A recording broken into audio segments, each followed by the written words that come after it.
Okay, greetings, brothers and sisters. Today's Friday, February 14th. Friday the 14th. Wasn't that movie? Was that Saturday the 14th? Yeah, that was kind of like one of the spoof horror movies or something, Saturday the 14th. But, anyways, Friday the 14th. And so I'm going to put this audio in my journey series. I'm going to make a standalone video on the Gratefullness meditation channel, and I think there's going to be an introduction. There will be an introduction to the video I'm making today.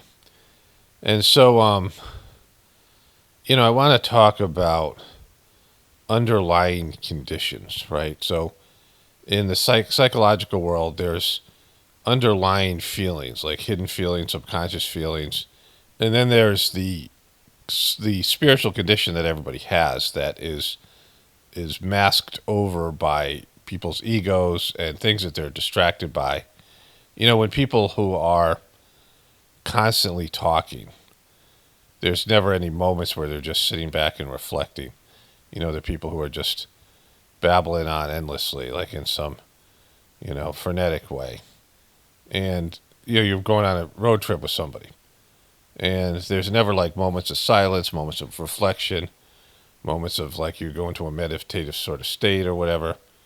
You're on a plane trip or whatever. You can look out the window, or you're just, almost like daydreaming, or, and you're just, peaceful with your thoughts. You're not sleeping, but you're not fully awake or whatever. But there's people who have to be, and now you see this with young people because of the internet. They have to be engaged with something constantly. There has to be something going on constantly, something distracting them, something pulling them away from, just going inside. That's why these people have, like so many people have difficulty meditating, because they're so used to being stimulated. And it's a real problem with the young people. And so this external stimulation doesn't allow people to kind of get in touch, settle down and know what's going on inside of them. And, that's why meditation, people meditate. It's not always a fun experience. I mean, lots of times there's things going on inside of you. And when it's a spiritual situation, there's restlessness. There's these four things, I wish I could remember them, that Babaji described at each spiritual point. And one of them was bliss, and one of them was restlessness. And there are two other things there as well. There's these aspects to it that are, that some of them make it feel like something's not right. And then, of course, bliss is always bliss, right? And, when you settle down and you can feel your spiritual condition, like your true spiritual condition, like, so this is beyond your psychological makeup. Because people don't even get in touch with their psychological, what's going on with them psychologically. Never mind what's going on below, right? And when people feel out of control, like, like they start weeping, or there's something going on, something beyond their control, right? Where you feel something emanating out of you. Somebody who's really tight, it feels happiness. Like somebody who's really like, anal and tight and controlled, and they start feeling joy, or they start, they get into some kind of romantic situation, and they just like let themselves go, and they're usually they're so tight that they're wound tight. They try to control everything. Someone who's like OCD, and then something sweeps them away, and they're just like, you see this in a movie, like where somebody's very controlling, and then they just get caught up in stuff, and things come out of them, right? Like things come out of people, like say in war, dark things, like things that they will engage in. It's a huge problem because like it's, causes PTSD, not just what they see, but what they participate in, what comes out, things that they would never think of doing when they're living in their cul-de-sac or wherever they are coming from. But then they get into a war-torn situation, and they just, go south and do things that they never thought they would do, like the right environment. And so these are like psychological things. These are like some samskaras and, parts of a person. But then there's something deeper than that, and that's someone's spiritual condition, which most people can't even have any idea what's your spiritual condition. In the Sajmark system, when you're doing the meditation and you're doing the sitting, you're supposed to keep a diary, because there's things that you can learn about your spiritual condition and your spiritual approach. Two different things. Your approach is where you are, your proximity to God, and the condition is like how where you're, how gross you are, how pristine your spiritual condition is. And And these things should be noted. Like people can feel these things, right? Like so, one indication is like I've been going through stuff. My wife's going through stuff. She's got a parent that's in a death process, and like it's a whole thing, which is you know I mean, that is whatever that is like, and it's different for every person, but it's something that people go through. And we had some kind of I had a thing, personal thing, family thing, which kind of seems to have resolved itself, but it's still a bummer. Like it still stings. Like if I think about it, and once in a while it comes up. And for the past 3 months, I do these crying breaths. Where when you were a kid and you'd cry, when you were a kid and you had these, I think most people have experienced this. It's like this breath that comes afterwards, and I'm just doing it randomly. Like it's not. I don't feel sad. I don't feel, I'm not attuned to anything. But like I'll be going for a walk with the dogs or doing something. I'd be, even a good mood, and all of a sudden I breathe, and it's like I just cried, right? So there's that, and there's a lot of things going on. Like Trump is going full, whatever he's doing, he's got a chance to get things trumped, do Trumpy things, and the world's in chaos. Like it's been in chaos for a while, and now even more so. And he's shooting for the stars in terms of trying to grab Panama and taking over the Gaza Strip, all these things that I'm covering, and just all this stuff with the government, and things are going to get stirred up because the country's in chaos, the government and the other aspects of it. And when you take action, there's always reactions, and the actions themselves cause problems, and the reactions cause problems, depending on how much force you use. And he's using lots of force at a time when the things are going on beyond America and beyond the government and the media. Like things are just, there are things at play here in terms of it's a time of change, and things that are supposed to be happening in terms of setting up the future, which I've talked about recently. And so, there's all that stuff going on. It's just a tumultuous time. And in that, I had this wonderful gathering personally, a gathering only the standpoint of souls getting together, because gathering usually means people coming together. But it's to do with the birthdays, these birthday celebrations of First Master of the system. And my spiritual approach and condition were just sublime, after the, like this thing that happened. And so last night, I was watching the Warriors play the Houston Rockets, and the Warriors have acquired this player called Jimmy Butler. And the Warriors are the only team I kind of root for just because of the nature of the way they play basketball. And, like I don't have, like, I'm not a fan of teams, for any long period of time. Maybe one sort of team I root for a couple of years if the way it's configured, and then they break up the team and, it's something different, right? With the Warriors, the way that they have stayed together, Steph Curry being the center of it, and the way they play basketball is really entertaining for me. It's the way I like to play it. And they acquired this guy, Jimmy Butler, and there's a game against the Dallas Mavericks, which was kind of rigged because the Dallas Mavericks fans are in revolt over some kind of, Illuminati decision to trade Luka Doncic to the Lakers. And the fans were showing up and getting kicked out for saying fire the general manager. But this comes from the family that whatever their name is, the Edelman family that are Trumpers. They recently purchased half of the Warriors, or 60% of the Warriors and the Mavericks. There's a whole thing there, right? But there's something going on. Kyrie Irving played great because he's he's a wonderful player, but he was hurt and played, and they have lost all their players, and the fans are in full revolt. And so you can tell the refs were giving them the game as best they could, because the fans, it's a whole franchise that's ready to go under, right? And they, whatever narratives that are there. But I was watching the Warriors game last night against the Houston Rockets, and I was just kind of staring at the TV. Like I was watching what's going on, but I was just kind of lost in my spiritual condition, like just, whatever the spiritual approach that's there.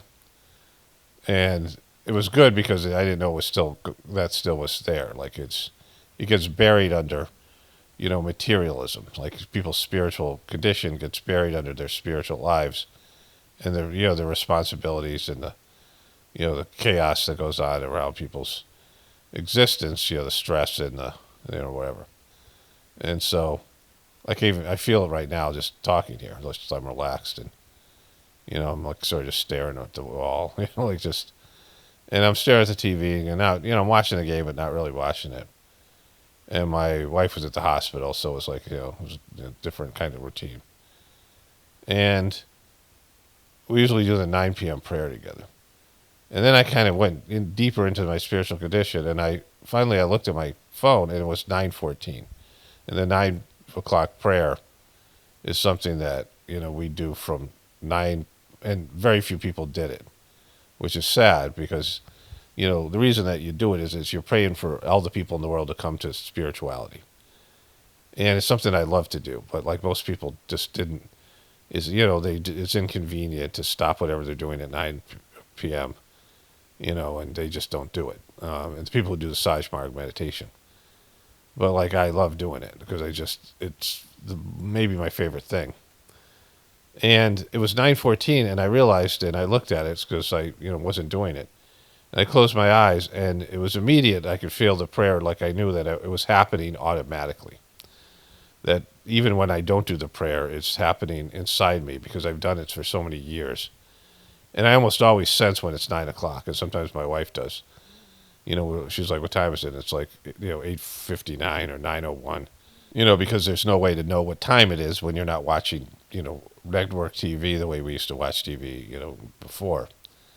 And but we always kind of sense it. But I didn't sense it till the end, and I went into a deep state of just I said the prayer and just I could feel the energy, like it's this energy that goes through you out to the rest of the people in the world, praying that they connect to the divinity within them. For all my brothers and sisters are filled with love and devotion, and real faith is growing stronger in them, is the prayer. And then the words fade away, and I could just feel it in a couple of different places, the central region, which is the, the final place of approach, and then in my heart I could feel the energy and the, just going out to the world. And, it was kind of just, it made me feel good that these things go on automatically. Like this is, when you get in the habit of doing these things, they happen internally, even when you're not aware. And that's something that, even people when they start meditating and they have lots of thoughts, so they quit because they think they suck at meditating. But once you start doing it, you're connecting even below on a spiritual level. So even these things that are on the surface of your existence, the things that people use to distract themselves from who they are, right? People who feel really bad about themselves and they feel like they're evil, like people with the borderline personality disorder or some of these other type of people. They have trouble going within and feeling this energy because they don't want to look at who they are, right? Psychologically, they don't want to go and plunge into their inner world, right? People's inner worlds are in, complete chaos, and they don't like to, But if they push beyond that, and they connect with the divinity within them, there's something more there, right? And there's something like there's a depth to their spiritual condition. And whatever it is, the stuff that's there that's blocking it has to be removed. And that's where the cleaning process comes in the system. And so, I just thought I would talk about this because people don't know about it. Like there's, people just think about like, they wake up and there's a consciousness. You have you have things going on inside of you, ideas and, whatever. There's this. You feel frenetic. You feel calm. People. Whatever people's disposition is, and and you feel moody. Like there's moods. You feel anger. You feel love. You feel whatever it is. You feel fear.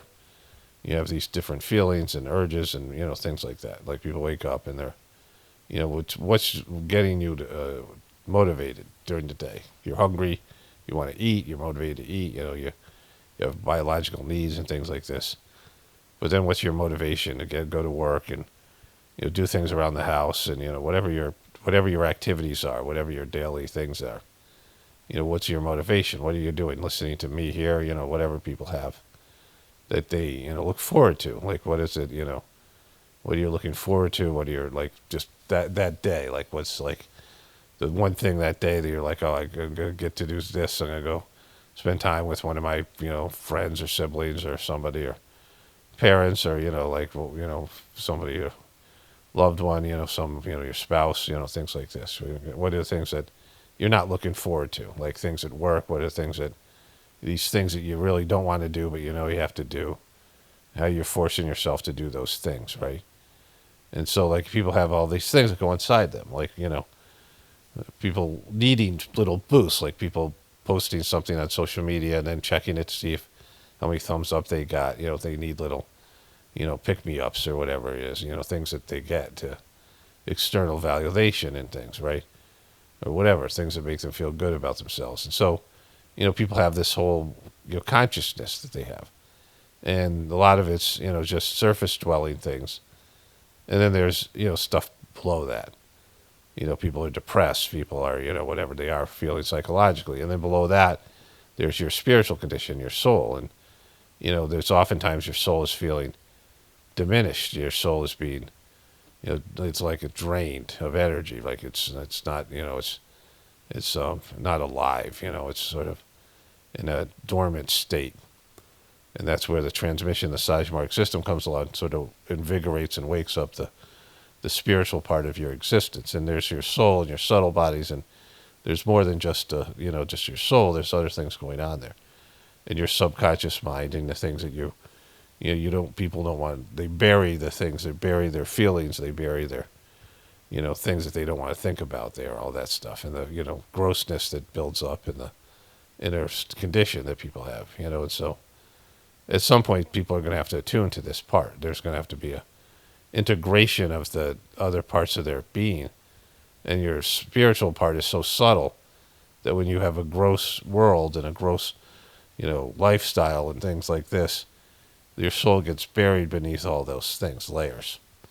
And so it's hard for people to connect and meditate, and, they feel anxious, and they don't want to, and I've said this before, people are scared of the darkness within them. They're scared of the monster, the potential, horror film villain kind of thing that people have, the rage that's inside of them, the anger, the hatred, the dark side, stuff that might come out, if somebody's drunk, or when they're, into some kind of like in a war, like I said, a war or something like this, the darkness within them. People are scared of the potential demon, the potential villain that's within them. But they're even more scared of the potential saint. Like, that's where they lose control, when somebody becomes a saint and their ego loses control. And so most people are even they're more concerned or more scared of the spiritual essence that's inside them. And people are scared of God. Like, they don't want to come before God. They don't want to see what that. I've talked about this before with the Mahabharata. There's these two souls. There's the two, the ego and the divine essence of Vishnu. And when Vishnu comes, this is, the god of preservation that's in charge of all the doing the maintenance of all the stuff in the universe, right? The soul, the spiritual essence of, there's creation, destruction, and preservation. And preservation is Vishnu.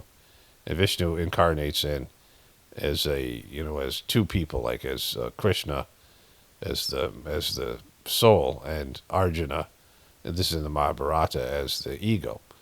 And Arjuna is supposed to kill everybody, like his family, like his teacher, his beloved teacher, his beloved uncle, and then his cousins, and all these people he knows, friends, and he's got to kill them all. Like, it's a family squabble, right? The Mahabharata. And he's like the only archer they have that has any abilities. And Krishna's driving his chariot, and Krishna said he won't use his powers to affect the outcome of the war. And Arjuna breaks down and can't do it. Like, he can't fucking do it. This is the story that Oppenheimer butchers when he said that this is what we felt like when we detonated the first atomic bomb. Like, we were the destroyers of worlds. And Krishna's like, no, you got to kill these people, or this is gonna, you got to do this. It's like destiny, right? The age of Dharma, like this thing that was ending. This period of duty, which I'll talk about. I'll end this thing with that. And so Arjuna's like, weeping. He can't do it. And they have these mantras they do that they can charge their arrows with like nuclear, turn them into like nuclear devices like this. I mean, this is written in the book, like this capacity for nuclear weapons and other things that these mantras can do.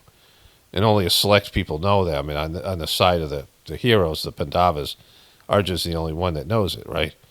And so Arjuna can't do it. He can't kill his family. And Krishna shows him his self, like, because they're part of the same soul package, right? And he shows us his divine nature. And, and it's extensive because Krishna is this, God of preservation. And there's all this stuff there, destruction and death and positive things. And it's overwhelming. Arjuna's like, all right, fucking, I'll fight. Like, he sees it, he goes, I'll fight, but just never show me that again. And it's because people can't see their divine nature. Like, this is him seeing his divine nature in all of it, and all of his, existence over the eons, and it's just too much for him. It's overwhelming. He's like, fuck it, I'll kill my family. I don't care, just never show me that thing again, right? Because people are scared of their divine nature. And so at the end of the war, there was the age of dharma, or duty. And there was this one guy who was on the other side who was kind of like the best person. Like, he was just the most moral, just sort of the most sacrificial. This guy named Bhishma, who was supposed to be king, and if he had been king, there'd be no war. But his dad was like a real piece of shit. He was a king, and his dad like started to like get infatuated by this woman, this beautiful young woman. And these people lived for hundreds of years, so there was a different kind of thing.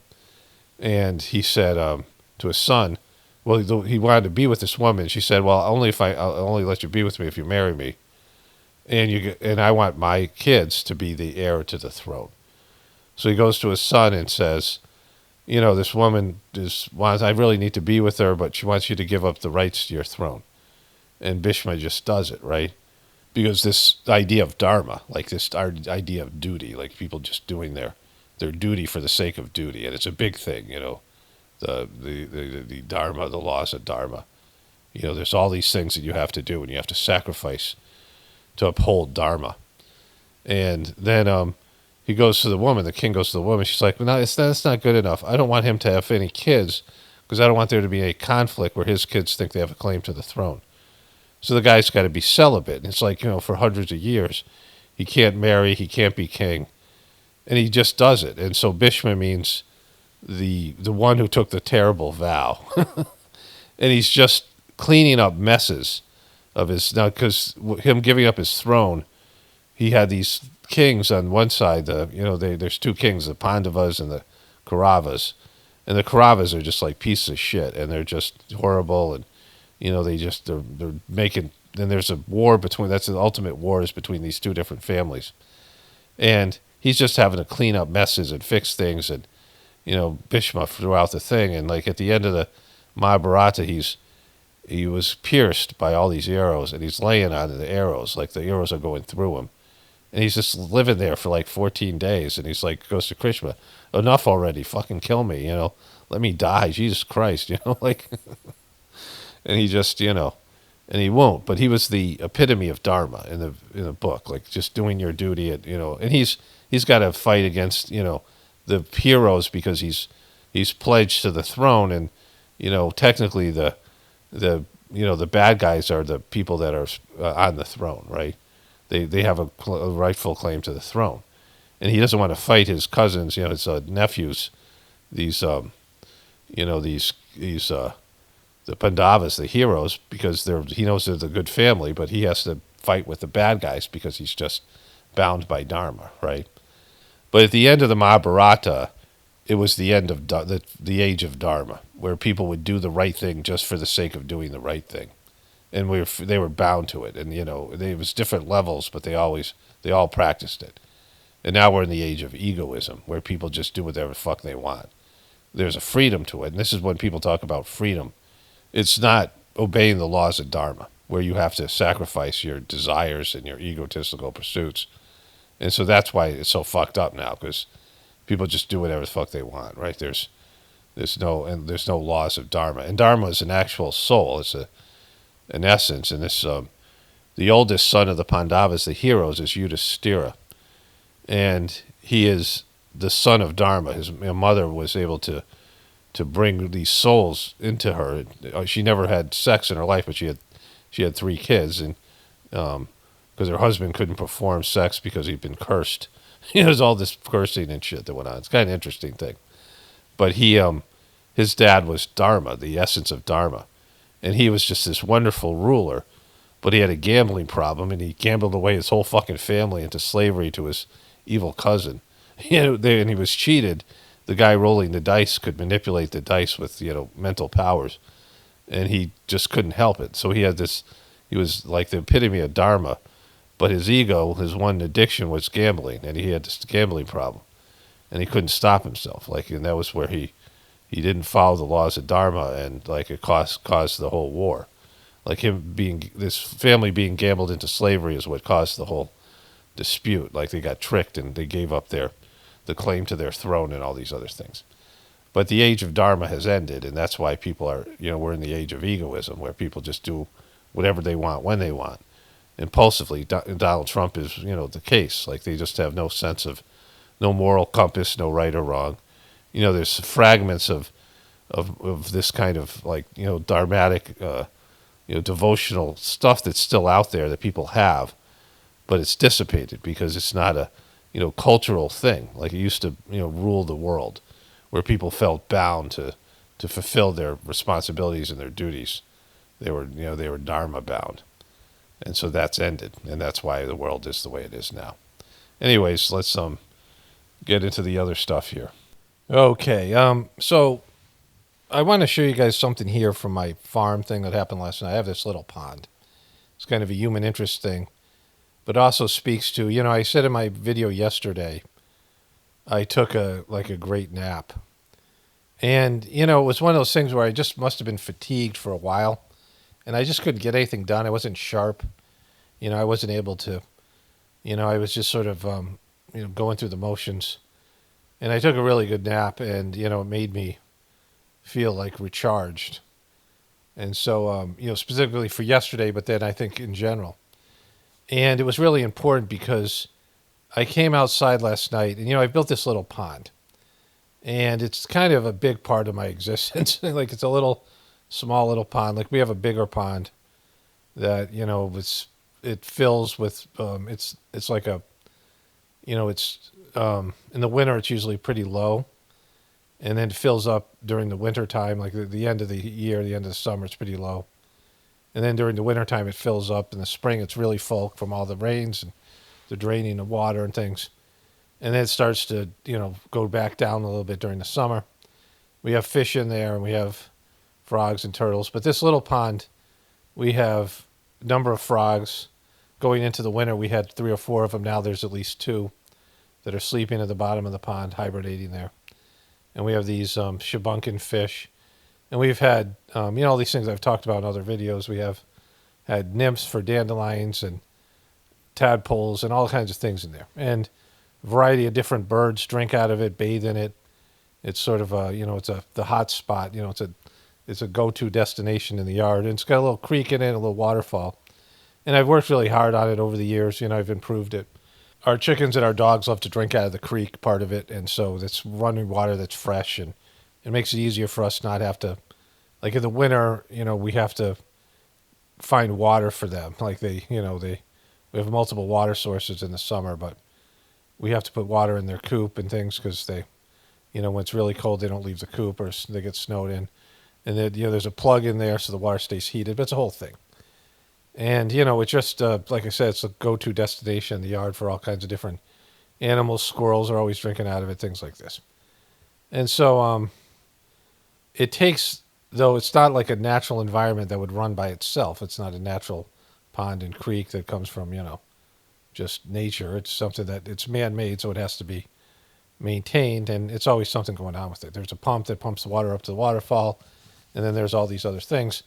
I broke the hose of the pump because it was so cold out, and I decided to move the pump, and it cracked off in the middle of the winter, and that was a pain in the ass because, it wasn't desirable to be fixing it when it's so cold out.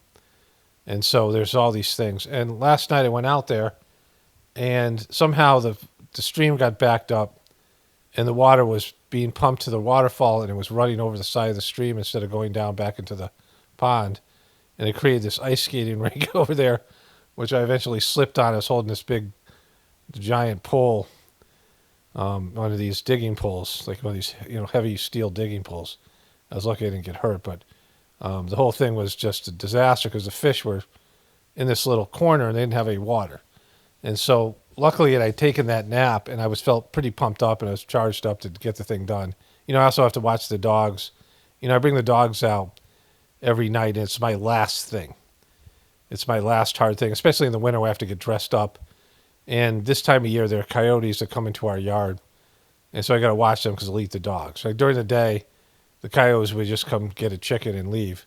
But we've only seen like 2 coyotes or 1 coyote twice in our yard. And we see coyotes around our yard in our pasture. But when I go out, from January to March, when it's mating season for the coyotes, that's the time they're most likely might come across and be in our yard. One just happens to wander through. And so I have to watch the dogs, and, it's cold outside, and, the dogs, like taking them out so they go to the bathroom before they go to bed. And, I look at the pond's all drained, so it's my last thing, my last hard thing, they have to do before I can just relax and get ready for bed. It's like 11 o'clock at night. Between, 10 and 12 at night, I take them out. And so I had to go hook up the hose, and everything was frozen. The faucet wouldn't, it was frozen tight. Like the water had froze it to the pole, to the where the water's coming up from the ground.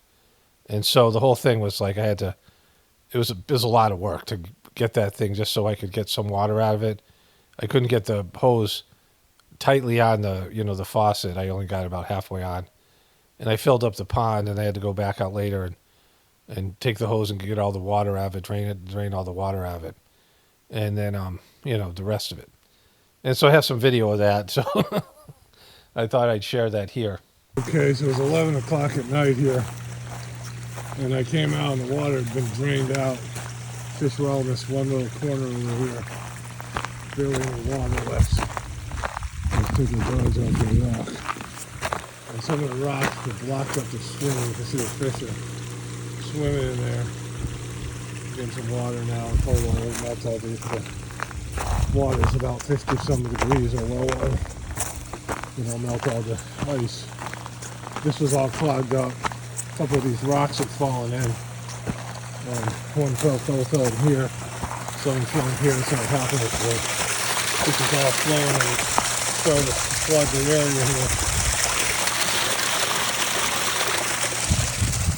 Anyways, nice night out.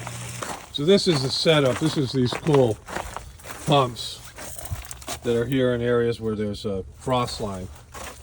And the frost line here, you see all the water that spilled out here last night? Because this thing, I couldn't get the hose on very tight. But the pump is having, but the pump works where the water sits below the frost line. And so, we had a great plumber, farmer kind of plumber. They put these in. There were some here already. And so you can get water all winter because the water doesn't freeze. But you can't leave anything attached to it. And so this thing froze up last night. Here, water coming out. And I had these cool orange hoses we got at Home Depot, and they're great because you can see them. You don't run over with them. They stand out. They're pretty thick and good, but this thing has to spin. I have to get this thing to start spinning. So I got to tighten this thing on here, and I got to redo this. I did it last night. I don't know where all the water's going in the pond, so that's kind of sucky. It got down to about 6 degrees last night. You see there's almost no water in here, which sucks. I filled this last night. You put the water here, the ice collapses and melts because the water's coming out at 50 degrees or 45 degrees or whatever it is. There's still water flowing through the pump area. For some reason, some of the water's is making it out. Last night, they came out and there's rocks. Some of these rocks had fallen in, and the ice had frozen around them. So the water was flowing out over here on the side. I slipped there. I went over, it's like a skating rink. You know, the water slowed down here because the pump's not getting enough water. It's a whole thing. Kind of beautiful, the crystals. I mean, just the way everything looks. But I gotta get the water in there. It's gonna get warm again. I think it might be above freezing. Sunny out today, which is rare for almost every day here is, you know, not sunny. But you see this water ends up melting this ice here, and then this becomes a, you know, more hospitable environment for the fish and things. There's some frogs in there too still. I saw them like a couple weeks ago. They were defrosting and then got cold again. But it's supposed to get cold at night now the next 3-4 days, and then it's get warm for a bit and then it's going to get cold again. So this is kind of an ongoing thing. And I like to keep the water running because the chickens get the water here, but I got to clear some of this out. I had this big metal bar I used to crack the ice and get that there. But there's the pump in there down this end. A lot of fish will probably be around there too. The fish are all in this little pocket of water where the pump is. You hear the pump going. So that's what's going on in my life. What's up, buddy? We're going for a walk that way. All right, so there's our shabunkins. There's bigger ones and smaller ones than that. We've got about 20 fish. Most of them are orange, white, and black, but some of them are brown or darker grayish, which I think is their natural color. They've probably been bred for color. So they made it through the night. There's the deep end of the pool. The pump's running great. I got the water in, so all this ice is melted. And I have to kind of figure out, I got to get rid of this ice because it's going to get cold again. I mean, it's going to be cold now it's definitely above freezing today. So this is a digging bar. It's heavy. I don't know, they weigh like 50 pounds or more. Probably about 50 pounds. Even if whatever it is, it's a big heavy metal bar. And I use it to break up the ice here. You see it's already starting to melt into the water, and that'll free up the stream. Chickens are over there. My dog buddy. Chickens are right nearby here behind me. So yeah, this is, you know, getting this stuff they can come and drink from this. And it's just so much better when they have the running water, and we have to, you know, getting the water, changing the water every day and putting them in heated chicken waterers and different dog bowls, the heated dog bowls, is, you know, the water gets dirty, so it's really easy. There's our big fish right there. He's on top, the biggest one. This guy here, he's the oldest fish. We started off with 5 fish. He's the only one left. He's the whale of the group. It's a little bit dirty to see him, but there it is. Anyways, that's the pond. So I watched 2 things yesterday that I wanted to find. I found both of them. I talked about them a little bit in my last video. But this is this school, Dana Bash, who, you know, reacted to Joe Biden. She was with Jake Tappas, droopy dog, somber tide, Jake Tappers, when the Biden debacle happened at the debate. And they came out sort of against Biden. But she is someone who's been very pro-Israel. She's from Jewish heritage. As all of these, you know, but CNN, she's probably one of the most pro-Israel, but still has had some questions about the, you know, Palestinian people being treated that way. And, you know, again, this is just her, whatever she says, like people trying to hedge their bets. And she's doing a hit piece here on Kennedy, which, you know, he was confirmed, right? Just this morning, what once seemed like a long shot, a vaccine critic running the nation's public health agencies, became a reality. Secretary Robert F. Kennedy Jr. owes his new title in large part to a coalition known as the MAHA movement. We spent time learning about how wellness influencers took their mission to make America healthy again all the way to President Trump's cabinet. Let us in!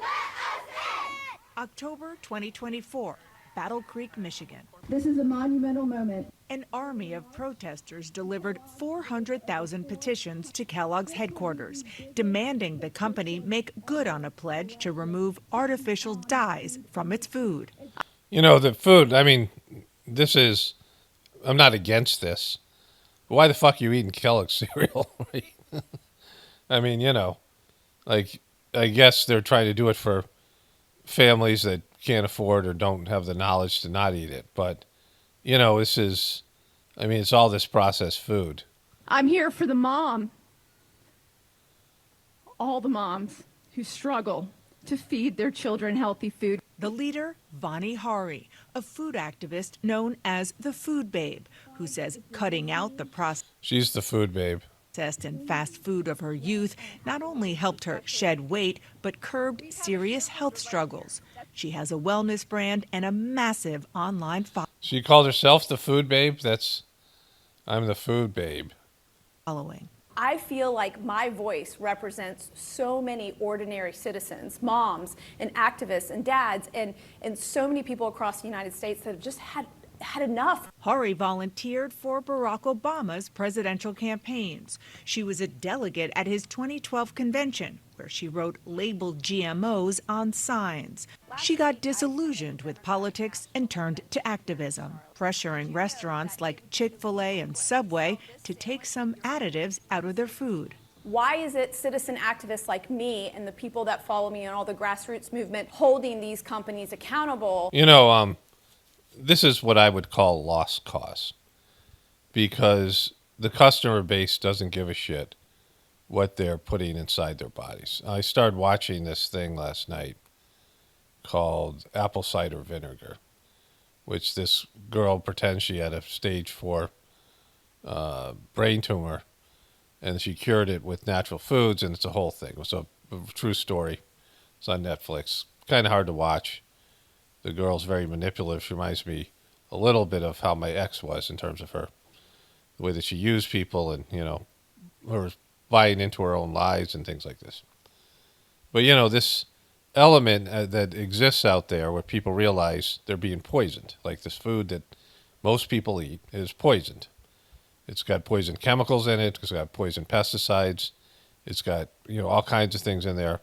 GMO created, Monsanto corn and all that kind of stuff.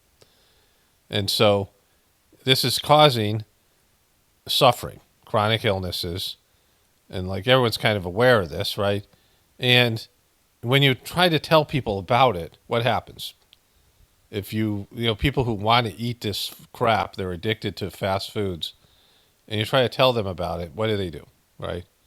They shut down, they ignore you, just like when you talk to sheeple or people about anything. When you talk to Trumpers about Trump, when you talk to Christians about Christianity, when you talk to anybody about something that is, that they believe in and they're, addicted to, or it's something they can't, hear the truth about.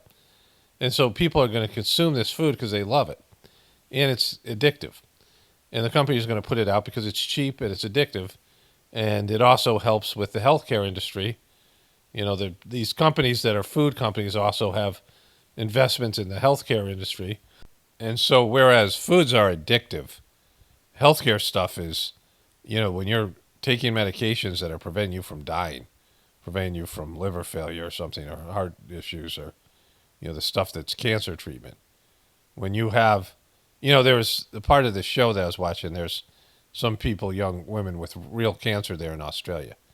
And, how do young people in their 20s and even kids get cancer and now have heart attacks, right?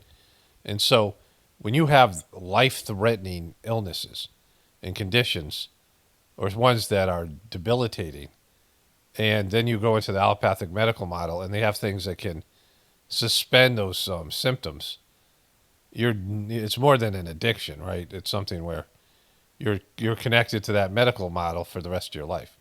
And you're taking medications and using their treatments because that's the path you've gone on. And once you've gone that path, there's no turning around, right? For the most part. And so, this is not a winnable fight because one, they want to weaken people. Two, they want to kill people. They want to reduce the population. 3, they want to make money, right? And these things, the food and the poisoned food and dysfunctional healthcare are part of that, right? Why isn't there anybody in Washington doing this? Because of money and all the things I just said. You answer, the questions there to be answered by yourself. And others livid about the American food system found common cause with Robert F. Kennedy Jr. There's, I think, a real hunger for politicians across the aisle to be targeting this voter anxiety about why are we getting so sick. Callie Means and his sister Casey are well-known leaders in the so-called MAHA, Make America Healthy Again movement. I got a call from a safe food advocate named Callie Means. He was a GOP Trump critic who turned supporter and helped broker the first call between Kennedy and then candidate Donald Trump last summer. Don't you want a president that's going to make America healthy again? With that endorsement, the MAHA movement came with him. The kind of what I call red-pilled moms, many of them that voted for Obama. Red-pilled moms. Looking for change there. Sloppy Steve. Remember when he called him Sloppy Steve, and that means something in the Urban Dictionary? It's like a gross thing. And so Trump called him Sloppy Steve, but now they're pals again. The MAHA movement, Make America Healthy Again. Bobby Kennedy is the leader of that movement, and that's why I thought it was absolutely urgent to get Bobby Kennedy across the finish line. Dan Pfeiffer, a former senior Obama aide. See, what's problematic about this, and I've said this before, is there's lots of people who can tell you what the problem is, but they can't tell you what the solution is or what's happening. Like I said in my last video, that the system is flawed. I mean, it's not flawed, it's demonic, and there's no fixing it. So all these things are symptoms of, they're a part of, they're the makeup of a system that's demonic. Everything about it, keeping it going, and it's not just the, killing people. Like, death is death, right? People are always dying. Like, that's just part of it. Like, people are, the death is something where people, we all are conditioned to be in denial about our own death until we start getting older. You start thinking about it a little bit, you realize it's happening. But even then, you're kind of in denial about it. And then until, it really creeps up on you. But, it's something that's there. But the quality of life and being who you're supposed to be, finding your true path, your true purpose, and being aligned and congruent with your soul, that's the real tragedy of this system. Because you're going to die no matter what. Whether it's a good system, a bad system, you're going to suffer no matter what. There's going to be suffering.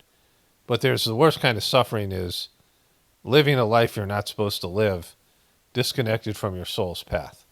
That's where all the demonic, abhorrent stuff comes from in our system that people are suffering from, right? And, these other things are just part of the beast. And you can't fix a part of the beast if you still have the rest of the beast. These things are unfixable. And they're necessary. Says Democratic leaders missed an opportunity. And we're not living in the same social media internet spaces that a lot of the public is, where you have people talking about, what to feed your kids. This should have been a liberal position, right? Most of these moms are like liberal or Democrats, or they're educated, all these people who are foodies, not foodies, health food people. I mean, the whole anti-vax movement should have been a part of the Democratic ticket. Because, all this health, herbal medicine and all the various types of alternative medicine is, I said this all along, it's bizarre. The liberal movement, it's one of the good things. It's brought awareness to the quality of food and, these kind of things about eating whole foods, natural foods, organic foods, as opposed to the, processed bullshit and the other stuff that's in the chemical stuff that's in all the other kind of foods that, traditional, not traditional, but the contemporary food system. And, it was a liberal movement. And yet they somehow missed out on this whole thing. They went up against it, which was bizarre.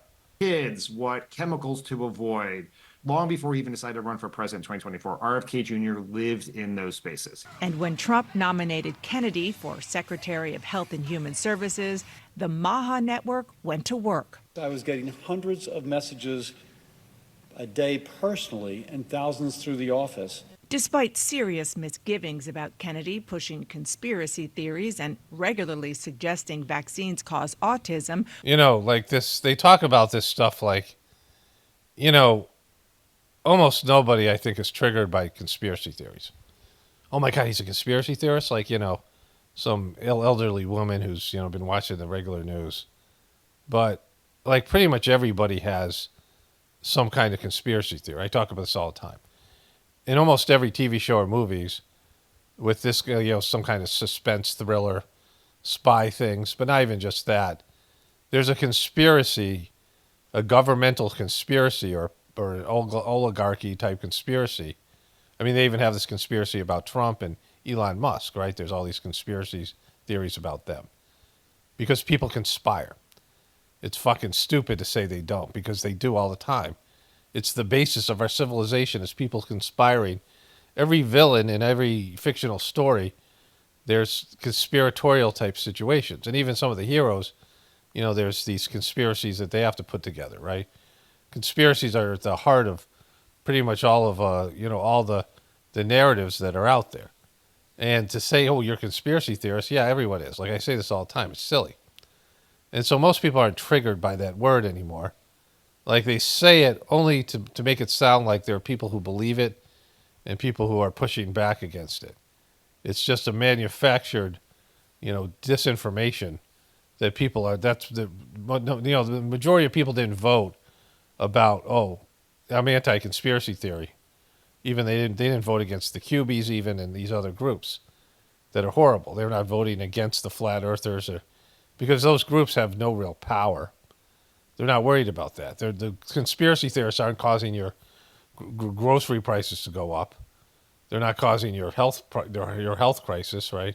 As much as they tried to say the anti-vaxxers, you know, I showed you that montage, but that's all bullshit stuff that they're doing from their positions. You know, it's either disinformation on the internet or it's stuff they're pushing on CNN and in the celebrity culture.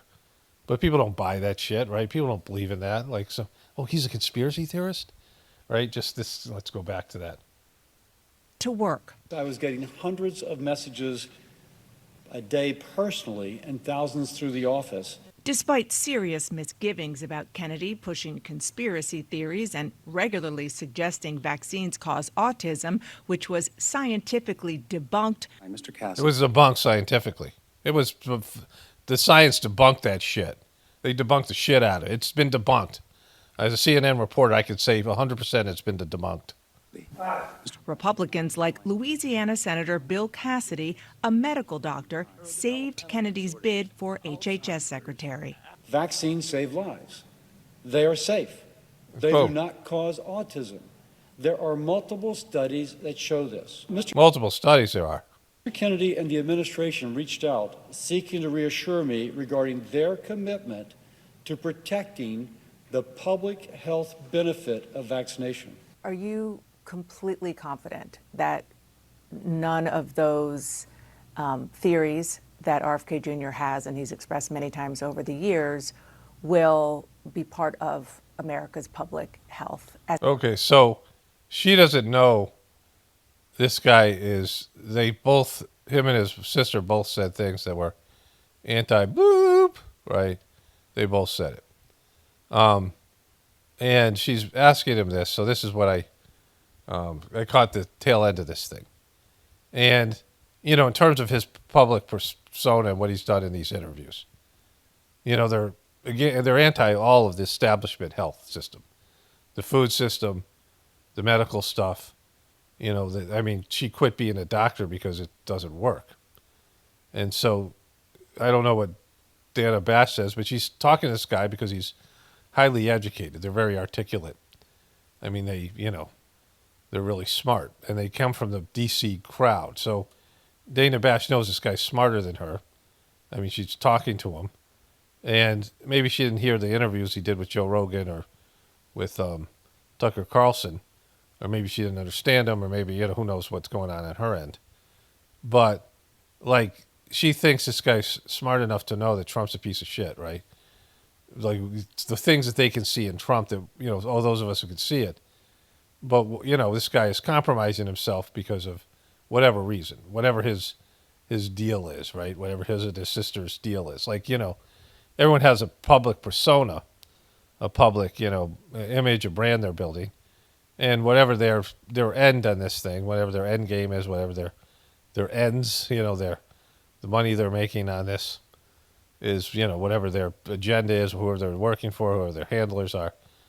But he's clearly against these things, at least in terms of these interviews and things. As he promised to Senator Cassidy. I am completely confident that Bobby Kennedy will come in with opinions and believe those opinions do not matter. Bobby Kennedy is coming in to institute a process. Expectations for A process. Kennedy are extremely high among his supporters who want him to crack down on the food and pharmaceutical industries. But are they worried that he was eating McDonald's food with Donald Trump on the Air Force One? Like, because that's as bad as it gets, right? That's, it's like those corn dogs, cancer on a stick, right? It's all the stuff that we know about it. I mean, the bad stuff that's in that food, it's not even food, right? But in an anti-regulation Trump administration, can he? The way that the Trump administration is proceeding is to loosen the reins of the way government regulates clean air, clean water. So why are you so confident that they will be the opposite when it comes to the food industry? This is not Bloomberg, Michelle Obama, nanny state, soda taxes. You've got foundational conflicts of interest in our scientific guidelines. So there's a very conservative point there that's not ideological and not against conservative principles, that we should just have accurate science. And then number two is we should stop subsidizing bad things. And I know that many people on the left watching that can't stand Bobby Kennedy and stand President Trump, I know they resonate with something that's happening. I know they resonate that there's a strain that we're touching on childhood chronic disease. And I would just urge them, there's a mass opportunity in society to support the Trump administration on this sector. Okay, so what he said there about subsidizing, this is this guy's big thing. Because he worked as a lobbyist getting governmental, Senate and Congress and people to sign off on subsidizing, like Coke, putting Coke and sodas on food stamps, right? Which is, the sugars, which causes obesity, childhood obesity, and diabetes, and then other issues like cancer down the road and heart disease. These sugars, and then all the polysaturated fats and things. The government subsidizes these in one way or another, and putting them on, like they got the NAACP, they paid them a lot of money to lobby for, like, soda on food stamps, like it was prejudicial, and so it's not food, and people using governmental money to buy shit that's bad for them, that cause health effects, and they're also on Medicaid. And so their health effects gets passed on to the American public because of the bad foods that are being pushed, and this food pyramid and things like this. And then there's governmental subsidies for the farming of corn and the GMO corn and these other things. And so what he's saying is, don't do that, because that stuff's cheap then, because the government's paying for it, but you're paying for it. You're paying for this poison to be put in other people, then you have to pay for their health effects. And you got to sit next to them on the airplane or whatever it is when they're obese and things, and it's being subsidized by the government. That's his, he's an insider. His story is that he's an insider that lobbied for all this shit to get governmental money behind poisonous stuff. And at some point, he had a come to Jesus moment or something. But we'll see, how this plays out. But Dana Bash, these people must know this, right? Because if you went to a CNN and, with these people who work at CNN and MSNBC, and you look through their kitchen and you see what they're taking in terms of supplements, you see what they're taking in terms of organic foods, like all these people, all these, they know about it, right? Like, there's the people who aren't, they're sick and they're dying. Like people who don't understand how to eat well, they can't function. You see these guys walking around, Mitch McConnell, and they're still in their 90s doing their job. You can't do that shit eating poisonous foods, right? Like these kids are getting cancer from it. And so, like, they're not getting the same thing that everyone else is. Trump eating at McDonald's, like, if that's a real thing, then why isn't he dead, right? I mean, we know that this shit kills you. And Trump has, good health. And so, they have, professional athletes are now, they're hiring chefs, right? There's that Netflix show about, they had one about quarterbacks and they had one about wide receivers. And Justin Jefferson of the Minnesota Vikings, he had all this candy. Like, he loved candy, like this junky, cheap candy. But then he showed that he hired a chef to sort of balance that out, to cook him healthy meals, right? Because, these guys don't know about that, right? It's just, they're coming in, they're 19, 20 years old. Like, that's when you eat fast food, Like, the stuff I used to eat when I was in college and my years, until I felt sick and I was drinking alcohol and I was like, my God, I don't feel good. I'm like low energy and whatever. So my brother was eating macrobiotic food and I started doing that. And like, oh my God, I feel like a new person. My energy level returned. I stopped drinking. I stopped, everything that was drugs, whatever I was doing. And I just started to eat healthy foods. It didn't take for long because, I was living with other people, roommates, and I was in the college environment, right? The early 20s environment where everyone's partying and all these things. But, I knew that the stuff that I was eating was bad for me, and that forever changed my trajectory because then eventually I was going to learn to eat more healthy foods. Like, and, as you get older, you start having issues. And these kids are having issues at a very young age. And their parents are watching it because there's environmental causes and the internet and the stuff that's breaking them down, the 5G. They're growing up with a whole different level of toxicity in the environment. Okay, here. Let's pivot over to this thing. This is MSNBC. So this is the other thing that I watched yesterday. And this was the first part here. Major concerns that Ukraine will be left out of whatever negotiations actually happen, a worry Trump didn't alleviate when asked about it yesterday. Do you view Ukraine as an equal member of this peace process? It's an interesting question. I think they have to make peace. Their people are being killed, and I think they have to make peace. I said that was not a good war to go into, and I think they have to make peace. That's what I think. It wasn't a yes. Wow. Joining us now. Wow. These shills, this is like a witch-like creature, right? But these shills, wow. Fucking wow. These shills. The thing is that, Trump isn't a truther, and he isn't going to bring truth, and he isn't going to do this thing. I saw something else on CNN. They have a comedy show now. And maybe I'll play that clip. I didn't watch it, but it came up on my recommended stuff. And the person said, the title of the video was, do you think Elon Musk is doing this out of the goodness of his heart? And these people don't have good spiritual conditions. They don't have empathy. They don't have compassion. Trump shows sometimes where he sees like he feels something for people, but he'll totally override it if there's enough money in it for him. Like Trump will feel something and he'll know it's wrong or whatever. Like there's some level of humanity in Trump, but he'll totally, push that thing back down, if there's money or, something in it for him to do that bad thing. And that's even kind of worse. So some of these schools that are just completely unfeeling. This is what I was talking about at the beginning of the video about, things that are underneath the good stuff, your spiritual stuff that's underneath layers of psychology, your psyche, your ego, and your defense mechanisms and all this grossness and distractions and, all the ways that you bury the good parts of yourself, right? And people can't feel empathy or compassion, and they can't see truth because they're just full of shit, right? It's full of grossness. Like that's the idea of, oh, you're full of shit, right? You're full of shit. There's shit inside you that's, the etheric shit that's preventing you from seeing what you need to see and being what you need to be, right? And so, being the best version of yourself, because there's this layers of shit between you and your soul, right? And that's the idea of cleaning, the grossness and stuff, internal spiritual refuse. And so, like her saying wow like that.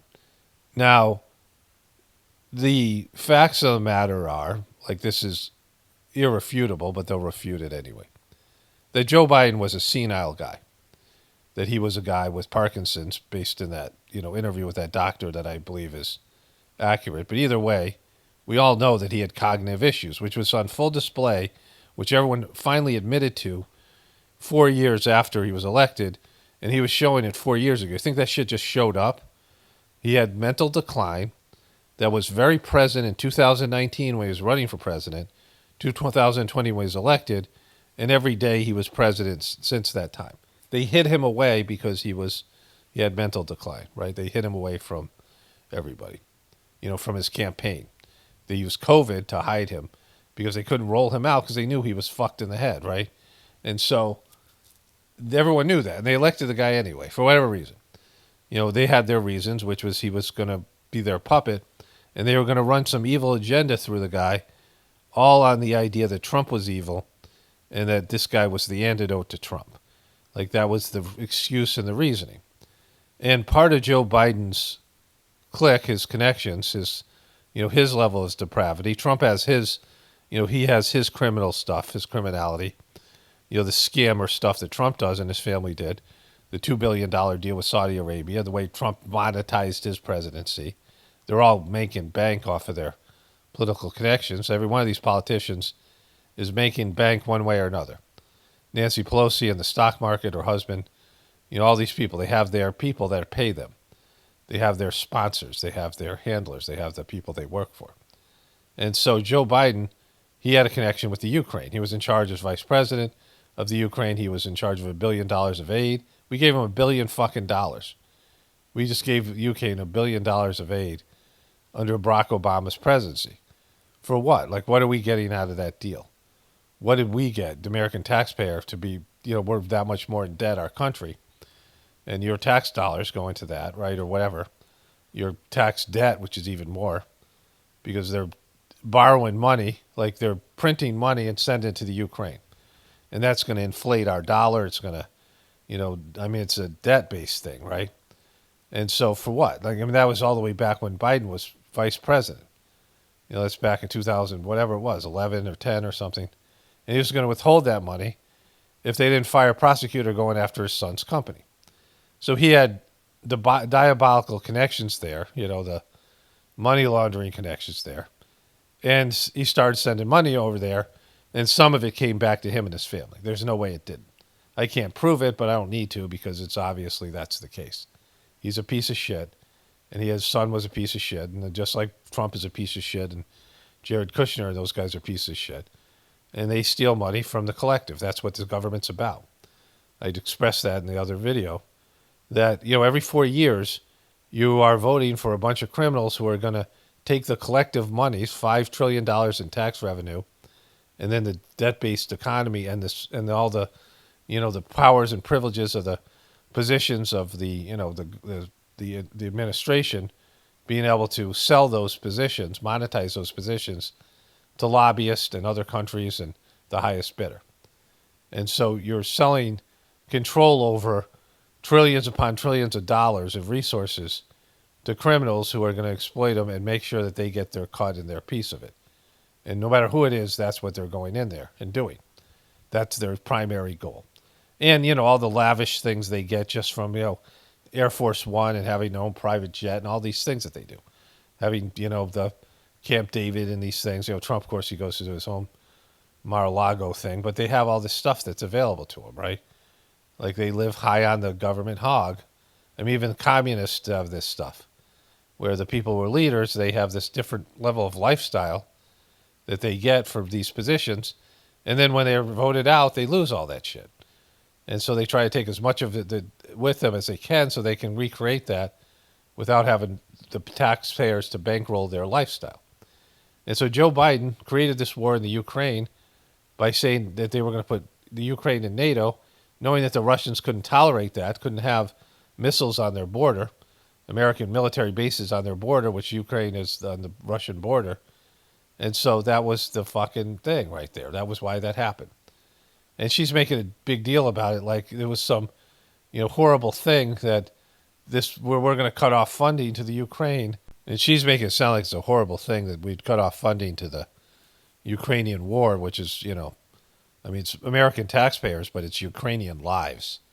And now they fucked themselves because there was Ukrainian officials that wanted this, pro-war officials for whatever reason. And they're not, their families aren't suffering. But there's so many Ukrainian people suffering. And now they're going to have to make a shitty deal with Russia. Because wasn't going to fund this thing forever. Trump doesn't have corrupt relationships with the Ukrainians. He, I guess he could get paid off a different way. But he's got his own scams. And so he's going to bring this war to an end. And it's the right thing to do. And American people are 100% against it. But they go, wow, listen to her, right? Listen to the... I think. It wasn't a yes. Wow. Joining us now, New York Times diplomatic correspondent Michael Crowley. Also joining us, professor of history at New York University, Ruth Ben-Ghiat is here. Michael Crowley, I've heard the word Neville Chamberlain-like appeasement. Tell me what you're picking up from national security sources. Yeah, these fucking pieces of shit that went along with this fucking war. You mean the neocons and the people that pushed this thing? It was a fucking mistake to back this thing. The Ukrainian people are suffering. Russian people are suffering. And there are people getting rich off this fucking thing, right? Military and industrial complex, the American taxpayer is suffering. So fuck you guys for you warmongering pieces of shit. You're supposed to be liberals and Democrats, and you push this fucking, this abomination of a war that didn't need to happen. Because, the reality was Russia was never going to let them join NATO. They would have drawn the line. It would have went to World War III and still could. And like you guys flirted with that shit, right? For what? So these rich people could make bank on the suffering of these people, these like shills who push this fucking narrative and agenda? Yeah, well, Nicole, that is one of the big reactions that we're hearing, which is, head scratching over President Trump's approach to this negotiation, which is to say that from the outset, he is making key concessions to the Russians over the fate of Ukraine. And one of them is to say that the U.S. is dropping its support for Ukraine's eventual membership in NATO, which is a longstanding U.S. The war would not end if you didn't do that. The Russians are never going to allow, this is what the war is about. I said this in the beginning. The Russians made it clear. Putin said this. We're not going to have fucking missiles on our border. So when Joe Biden said we're going to put you in NATO, because if Russia attacked the Ukraine after they joined NATO, then America is at war with Russia, and that's World War III. So Putin was preventing World War III by not allowing the Ukraine to join NATO, because the Ukraine could do anything to Russia to provoke them, right? They could do, they have the backing of America, just like Israel. See what Trump is doing with Israel and the Palestinian people. When you're aligned with America, you can bully the countries around you because America has your back, right? And the Europeans and specifically the ones that are on the border with Russia that are members of NATO, they know that, like America's there for them. And, and they're not even paying their dues, as Trump says, for the NATO bullshit, right? And so Putin was never going to allow the Ukraine. I mean, you'd have to be crazy as a leader to allow this country to become a border state to become a part of NATO. Because there's only one option, then it's World War III, a nuclear war, in terms of what you can do. Like right now, he could invade the Ukraine and not be in war with America. But if they join NATO, then they can't do that. They can't have skirmishes. Any kind of war with the Ukraine means World War III, right? And it was a bad idea for Biden to push that because it's, they knew Russia wasn't going to go for it. So they pushed it because they wanted to get back at Russia. Remember Russia? Like Obama was pissed because they were trying to get Syria and Russia blocked them in Syria. They're trying to use their asset. America was trying to use their asset of ISIS to create this false, flaggy type of, this false flag stuff that was going on in Syria to create this idea that they could, they could take over Syria. And Russia said, no, we're not doing that. Syria's aligned with Iran, and we're aligned with Iran. You guys aren't going to do this in Syria. And they started to bomb ISIS, which was, the American asset. And Britain told them not to do it. We're going to shoot down your planes. Great Britain and America. They were like, there's articles about all this shit that happened. Russia was actually destroying ISIS, and they were like, no, stop doing that, right? That's our asset. And so they went after Russia because Russia war blocked them. And so that's been the neocons, and, Obama was a part of that, and Biden. That was the neocons, the right-wing neocons were going after Russia. They've had a hard-on for Russia, and then they said in election interference, with Hillary Clinton. And so they've been going after Russia ever since.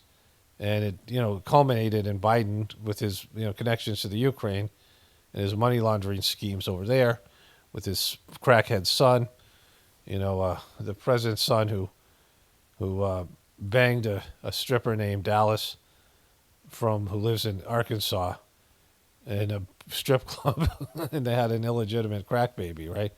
That whole fucking bullshit. And so, nobody wants this. We don't want this. We don't want the burden of this fucking thing, the financial burden, the deaths of the Ukrainian people. This is a you thing, right? This is a you problem.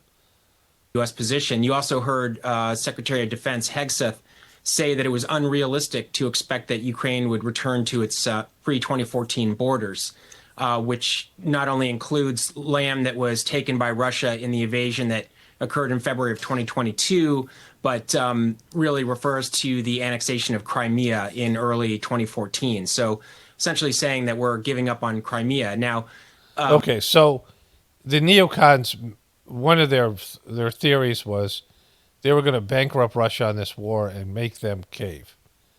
That they could do a proxy war here and weaken Russia, and they've actually strengthened Russia.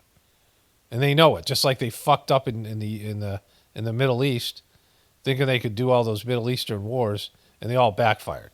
Every one of those places is worse now. Iraq's worse, Libya's worse, Afghanistan's worse, right? Afghanistan's back in the hands of the Taliban. It's all a complete fail. But if you're in the military-industrial complex and you're Dick Cheney and you're going to make money when Halliburton pays to get American taxpayers dollars, we had to pay to rebuild Iraq. Where your tax dollars went to, we blew the shit out of Iraq. We blew it up for no reason. They had nothing to do with 9/11. They had no reason. He wasn't going after weapons of mass destruction. It turned out every reason that we went there was false. They blew the shit out of it. They used depleted uranium, which has caused these horrific birth defects. You can look it up in Fallujah and other places. They've killed over 1 million innocent people there in Iraq. And then we had to pay to rebuild it. The stuff that we used, our American bombs and our military-industrial complex got paid to drop all those bombs and all that fucking military equipment, which we ended up leaving over there, now in the hands of ISIS and the Taliban, right? And it's a mess over there. We've created future problems for ourselves in the region and want to do the same thing in Syria and eventually Iran, after fucking up Iran in 1960 with the Operation Ajax, which has led, taking down a moderate leader in Mossadegh. And so they don't talk about this, the complete failure of this policies.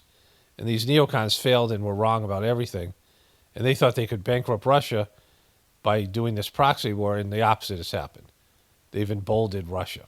And so now you have a Ukrainian, you have a Afghanistan withdrawal situation where there's no way to get out of this thing with any kind of claim of victory. The Russians are going to claim victory here. And Trump, it's not his war. He can blame it on Biden. And so he doesn't give a shit. So they're saying he's appeasing them. But nobody listens to that shit because no one wants this war. Show me the Americans, there's still some dopey Americans that have Ukrainian flags up, but fucking, how many people actually buy into this bullshit, right? Barely any. No one voted for the continuation of the Ukraine war. No one voted for Kamala Harris because she was going to continue this war and continue to give their money away to the Ukrainian government. And so, it's silly to back this thing. When you're basing everything on lies, whether it's the food system or your foreign policy, and you lie to the American people, and now they can go to the internet and listen to people like me and, whoever it is, tell them, a closer version to the truth. I mean, it might not be the complete truth, and we might have access to all the data, but it's a lot closer than this bullshit that they're pitching to you here. Then, then you have no, like this, you don't have any pull anymore. People don't look at you as an authority about the truth. I mean, only, old people still watch the news. Everyone else either mocks you or doesn't pay attention to you, right?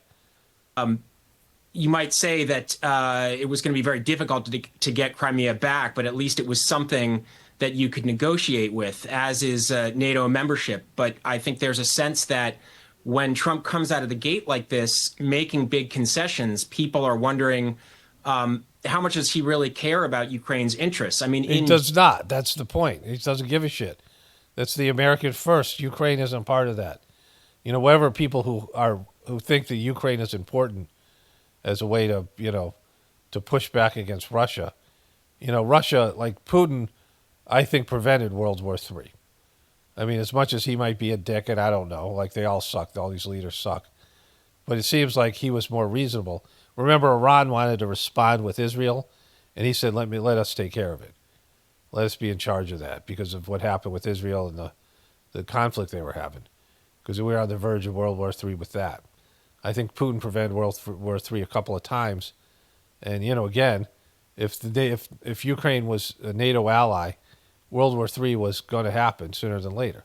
And it's still going to happen because there's people who are just pushing for it. There's people in the American government who just want to fucking drop nuclear bombs. And they think that there's a winning solution. The same people who failed, these neocons who failed, they'll do anything on Israel's behest, on behalf of Israel, because, that's what the neocons are. And then whatever, they don't give a shit about America or America's interest. And they've been pushing this fucking crazy-ass agenda, and it's backfired at every turn, right?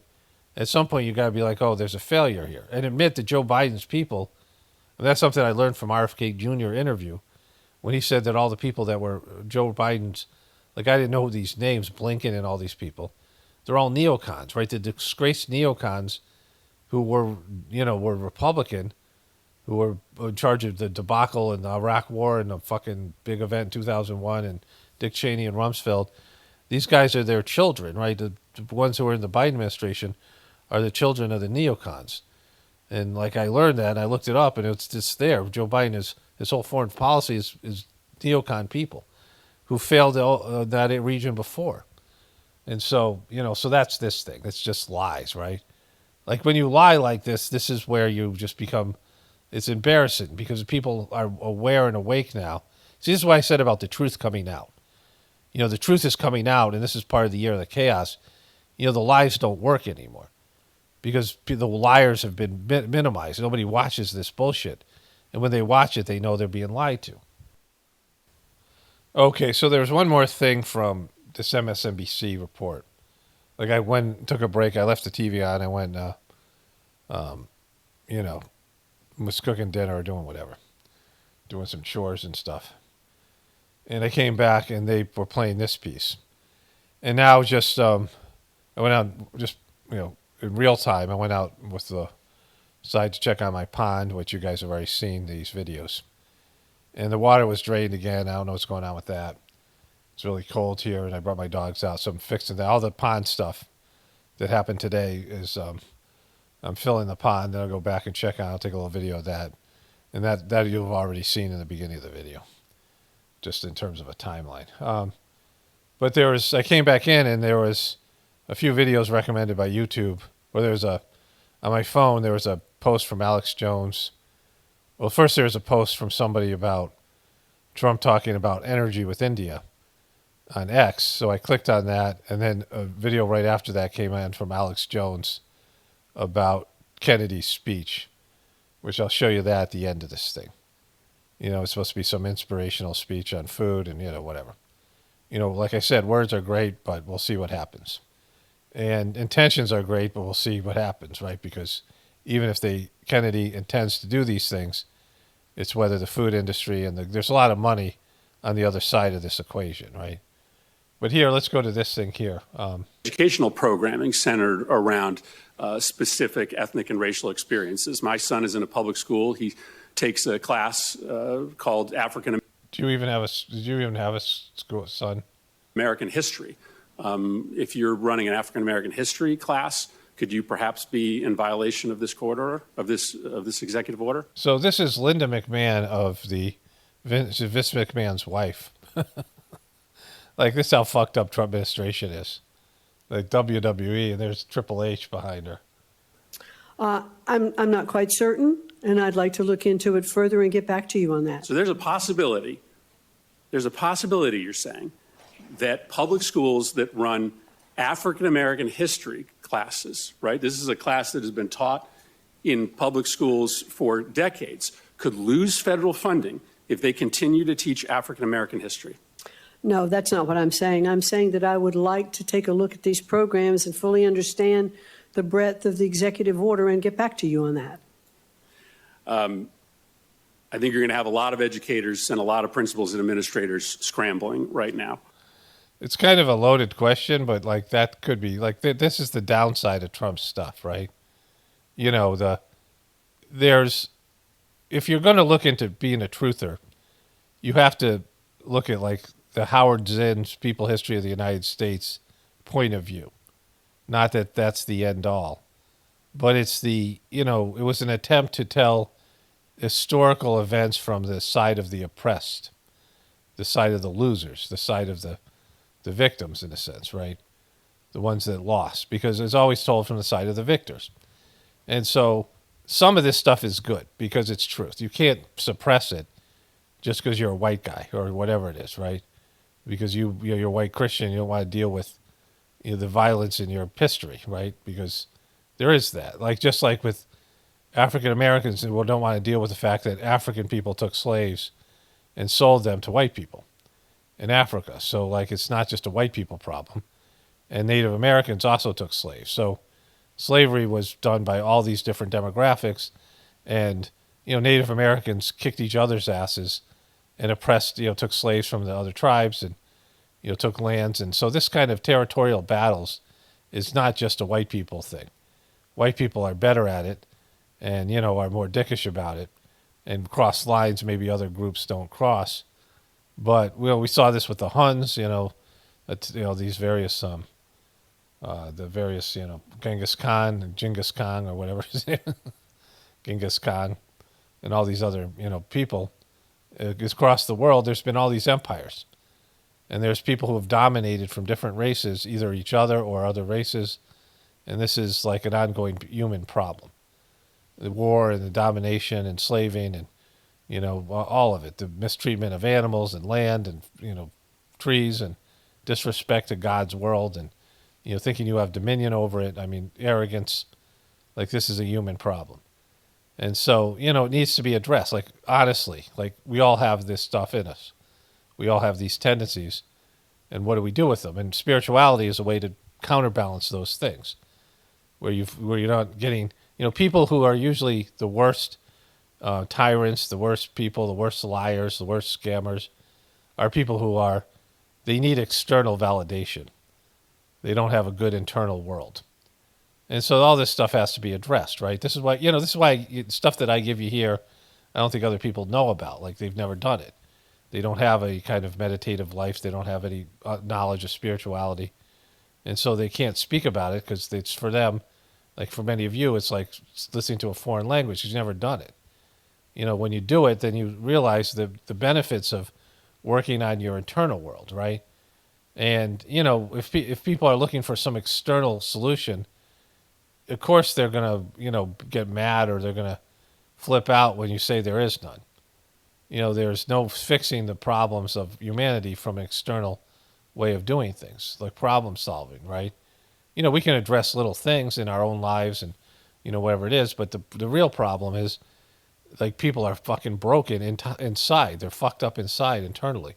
They're fucked in the head, right? They're messed up. And, at a heart level and a spiritual level, they're disconnected from their soul.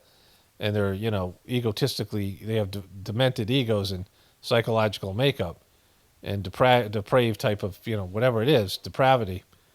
And with all those things, there's issues that are caused in the material world and there's systemic problems. But as long as you're trying to fix, the other side and other people, you're not getting it. As long as you're not as long as you're not working on yourself and realizing you're part of the problem, then you're part of the problem, right? This is where we are. It was a chilling moment. It happened today. Chilling. It was fucking chilling. Did you feel chills? The confirmation hearing for Donald Trump's pick to lead the Department of Education. That was the former World Wrestling Entertainment CEO, Linda McMahon, leaving Look the at door. those fucking lines here. In the Netflix documentary, which was brutal, which Vince McMahon put out like it was his thing, and it's just the filth of the WWE is one of the grossest things ever. It's every kind of depravity exists in it, and it's all deceptive. And she came off looking kind of not great, like stupid, and she's, not somebody who you would put in charge of any kind of governmental agency. Just on the merits alone of her work as a part of that fucking nightmare. But Trump loves that shit, and he did that shit with his own fake assassination attempt, right? Door open today for schools to lose federal funding for teaching American history. It's just the latest attack on education and history and diversity in schools. Earlier this month, NBC News reported that Education Department employees were placed on leave after taking diversity training during Trump's first term. Our friend and colleague Alex Wagner sat down with one of the employees impacted. I just made sure that the trainings were 508 compliant, meaning people with disabilities would be able to view the presentations without any issues, and that I provided transcripts, made sure captions were on, and things of that nature. Also making sure that there weren't any sudden flashing pictures for people who may be prone to epilepsy or seizures. That's what I was concerned about, accessibility. That's what accessibility is. Joining me at the table is my colleague and friend, MSNBC. So, I believe everybody's a potential liar, but everyone's a potential truth teller. And there's nothing from that story that to me would indicate that they're going to get into what happened to this woman, right? So listen to this. Alex Wagner sucks, and this other woman's even worse. They're anti-Trumper, Trump is the devil, all this shit, right? And, they have nothing else, right? They backed a senile president that, just all the shit that he pushed on the American people. They have nothing. They're no longer can be credible about anything, right? The way that they allowed that to happen, the Biden administration. They push back against Trump, and some of the stuff they do is truthful, but a lot of it's just bullshit stuff, right? And, there is real problems with the bureaucracy that Elon Musk pointed out in his speech. And, there's real issues. The problems, everyone can kind of see the problems. Like some people can't verbalize the problem because they're being funded by the people who are benefiting from the problem. But the majority of people can see the problems. But the solutions are, escape everybody. Because, again, there's no material solution to this problem. It's a systemic problem. It's the whole system. It's not a singular deep state. It's not a half of the people. It's not the Republican problem or Democratic problem. It's a human problem, and it's an American problem, and it's a worldwide economic problem. But, I believe that woman is telling the truth. I can't say 100%, but, it totally would make sense that Trump would be firing people in this way because they're firing 75,000 employees they're getting rid of. They're saying, we'll give you a buyout. There's no way you can review each person and find out who the good ones and the bad ones are, right? Like some of them might stand out, but you don't have time and the people to review all these different employees. Anchor Alex Wagner, host of the new podcast, Trumpland. Trumpland. Like that's what she's not naming something positive. She's obsessed with Trump. Her whole podcast is about Trumpland. It's about what Trump is doing. Like how fucked up is that, right? Like you don't have your own, your own thing. Like you just, where Trump would be a part of it. Your obsession with Trump. This is like the that side of the Trump derangement syndrome. And of course, the Trumpers have their own version of the Trump derangement syndrome. She has witch syndrome. I feel like what you bring back gets darker every week. Yeah, the breadth of this gutting of the federal government is staggering once you get to the actual employees, right? There were two things that really stood out to me about that woman's experience. One, she took and participated in these trainings under the Trump administration, right? What is more Orwellian than the government saying you should take these trainings, then taking them, and then being targeted and put on administrative leave because you took them, as in the second administration, right? So there's that piece of it. But okay, so, you know, this is, I think, a legitimate thing. And, I mean, why wouldn't it be? Because this is how Trump goes about things. He's not thoughtful, he's not curious, right? He's not any of these, whatever it is. Just like when the fake Christian Barbie comes out and shows you the documentation that the Biden administration was giving, various countries money to push transgender, whatever it is, or, like Elon Musk said, rubbers, $50 million of contraceptives, condoms to some country in Africa. Like, there's things that are like, what the fuck kind of things on both sides, right? And so when Trump goes and guts the government, he's going to get rid of some of those programs, and they're going to highlight those programs, and the Republicans goes, oh my God, you guys are doing such a great job. But they won't listen to something like this with an open mind and see that there's real shit happening, that this woman had a mandatory training under Trump's administration in his first term. Like, he didn't, know about these things or wouldn't care about these things, and they're going on. And she had to do the training. And now she's getting fired from her job for doing the training under Trump previous administration. Like, these kind of catch-22. And I believe this is totally true. Again, I mean, why wouldn't it be? Because this is the kind of shit that Trump does, right? It's just this bureaucratic nightmare. I saw, when I turned the news on this morning, it was, I think, CNN, but it might have been MSNBC. No, it was CNN, because MSNBC was interviewing Chevy Chase because they're having a 50 Morning Joe. And I watched a little bit of that. That was weird, because he's weird, Chevy Chase. They're showing Land Shark sketches. Because they already have the 50th anniversary of Saturday Night Live. Most of the original cast is dead. I think more than half of them are dead, right? And they died. They've been dead for years. But anyways, on CNN, they had a Hispanic woman at a flower market somewhere in, I think, California. I'm pretty sure it was in California. And she said all the people involved in the market are freaking out because it is what she called an immigrant-run market or dependent market, when what she means was illegal immigrants who do all the labor at various stages of picking the flowers, growing the flowers, whatever it is, right? That without illegal immigrants, there'd be no flowers. And she didn't say illegal immigrants, which is half the problem. But this is a real thing, that our country is dependent on illegal immigration.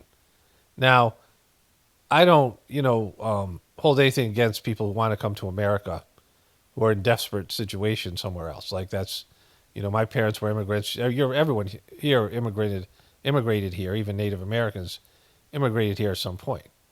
There was, whatever people moved around, there was migrations of people. People move around, like nomadic people are, that's how people used to be.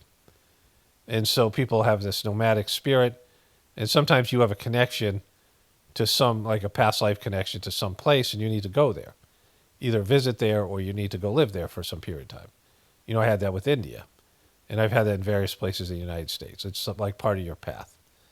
And so, being able to travel and these things is a real blessing, especially, nowadays with the technology we have, planes and cars and things or whatever. But, people coming in and wanting to be a part of the American system, there's a legal process, and maybe they don't have the money and the means to do that. But there is a need for these people who don't come in legitimately, because the American government, with its policies and its, for employees, which are there to, in many ways, to either benefit the employees or benefit the government, various taxes, insurance, and things like this, things that a legitimate employee cost an employer is more than just the employee's salary. And their business would fold if they weren't using illegal immigrants. They couldn't make any money. And so this is happening for lots of people. There are lots of people out there, many of whom are Trumpers, who voted for Trump, and they have concerns about the border, but they don't realize the way that the illegal immigration worker affects them and benefits them. And that's a real fucked up thing in our country. And you have to look at all the different policies where you need, migrant labor, illegal immigrants to pick your foods and do these things, because Americans either won't do those jobs or won't do them for the amount of money that they're being given. And that's a real issue. Like, that's a real problem. I thought it was so important to hear about what the controversial sort of woke agenda she was part of is. It's putting closed captionings on training sessions, making sure that epileptics don't have seizures because they're flashing lights. I mean, in what world is that part of a divisive woke agenda that's splitting the country into? But you see, the thing here is there was a divisive woke agenda where you were paying for, American taxpayers were paying for not only things like transgender surgeries, but for drag queens to go in libraries and things. Like, there was a woke agenda. Like, money went to things American people didn't want to pay for, things that they didn't think the government should push on people. There was a woke agenda across the board, and there are things that were crossing the line, and you guys crossed that fucking line. And so you should blame yourself for this woman losing her job. Because if Trump didn't do these, if Biden didn't do these things, and him and his son didn't loot the governmental monies when they didn't push the COVID agenda, the Democratic Party, and there wasn't like a huge economic fallout, and they didn't have all those bailouts, which caused inflation, you guys would have won again. Or if, you cheated, then, no, you wouldn't have, right? Like, if there was cheating in the first one. And so all of those things caused what you now have with Trump. If Trump had won his second term, it wouldn't be anything like this. He wouldn't have the power to come in like after the Biden debacle. And you guys caused this by not reporting on Biden's mental breakdowns, his cognitive breakdown. And so, like, don't pretend there's no woke agenda. Like, you can always find some atrocious things on either side. Either side can find things that are fucked up about what the other side's done or is doing. And so, finding the problem's easy. Like, I could turn on any of these things and find any number of problems. I could say different things about every sentence they say. I could critique it as being fucked up, right? Like, everything that's done on the news, everything that's done on either side, whether it's Trump or Biden, because the problem is everywhere. The solution is internal, where no one wants to look for it. So you guys are just all over the fucking map in terms of, like, any of these types of things that you're saying, because you're endorsing shit that is the cause of you're now losing power. And if you guys didn't back Biden, Trump wouldn't be doing what he's doing right now. Like, this is the swing of the pendulum, right? I mean, this is just practical measures that are taken to make sure that people with disabilities. Look at her. She's so concerned. Can participate. It's so bad. It's so bad. It's so bad. I don't know. I so care about those people. In the world. I mean, I don't imagine that most Americans would take issue with that in the way that Chris Murphy is right to highlight African American history. That's not part of a woke liberal agenda. That's teaching, as you say, American history. And yet these are the changes that are being made by the Trump administration and the Doge team. Well, and Trump quotes Martin Luther King in his inaugural address. So he. No way. Are we erasing all that? Well, what's interesting about the McMahon hearing is at one point she's asked a question about whether the legacy and history of Martin Luther King can be taught in schools. And she sort of dismisses it as, oh, well, of course. I mean, I believe in Martin Luther King, who has now become, of interest to the right as they talk about a colorblind society. Ironically, I would say. Ironically, they talk about it. I would say it's ironic. But the fact is, it is not a big leap to go from not teaching African American history to no longer teaching Martin Luther King. And the door, regardless of what any of these people say in their confirmation hearings, the door is open. What else did you hear? So one of the things that I think it's... Okay, there's a word. She's going to use the word depravity. I'm waiting for that. And then I'll end this thing here. But, like I said, you can't dismiss your bullshit. Like the stuff that you guys brought to the table with Joe Biden. You can't pretend Joe Biden was the greatest president in history like you guys fucking did when the guy was shitting in Depend's diapers and falling down the stairs and up the stairs and, out of bed and off his bike. And he was like, he has issues, like mental issues, more than likely Parkinson's. And you guys pretended that didn't fucking happen until it was too late. And then Kamala Harris was completely unlikable. You pretended she was a legitimate candidate. And then all the bags of shit that they dumped on the American people and the government and all the looting they did. And then, not acknowledge the anger that was there for the American people. Not just about grocery prices, the rest of these things, but that was the big one. And then all this liberal agenda they pushed out there. And like I said, there was going to be a counterforce. I said there was a building counterforce to this liberal agenda. I knew it because I read the comments and I saw what was going on. And that wave of, anger and frustration and just the insanity behind like this gender stuff and all of it, all this, very extreme liberal Hollywood morality they pushed on people. There was a backlash, and that backlash now you guys are getting slapped in the face with. And like instead of, like Trump's big orange dog mushroom, you get slapped, this whole thing. And now you're reeling the benefits of your what is it? Your chickens have come home to roost, right? Like just admit to it. Like just admit that this has happened. Like this, you guys played a part in this. If you guys hadn't allowed or pushed this agenda, and then there's people who are like doing a good job, they're getting hurt because that always happens. Lots of people got hurt by you guys pushing for censorship. All the things that we weren't able to say on social media because you guys were getting your ass kicked by us here, and you guys all pushed that agenda, and Biden censoring the internet now is like wild, wild west again. It's going into that area, especially on places like Twitter. And so this is, it's just fundamentally dishonest. It's really important as we talk about what this DEIA stuff is to put it in the proper historical context. Some of these employees who I believe have been wrongly placed on administrative leave by the Trump administration at the Department of Education have sought legal counsel. And I spoke with one of the lawyers who's representing a number of these employees. His name is Subodh Chandra, and this is for the podcast. He had, I think, probably the most essential understanding of what Trump is really trying to do here. So she had a show.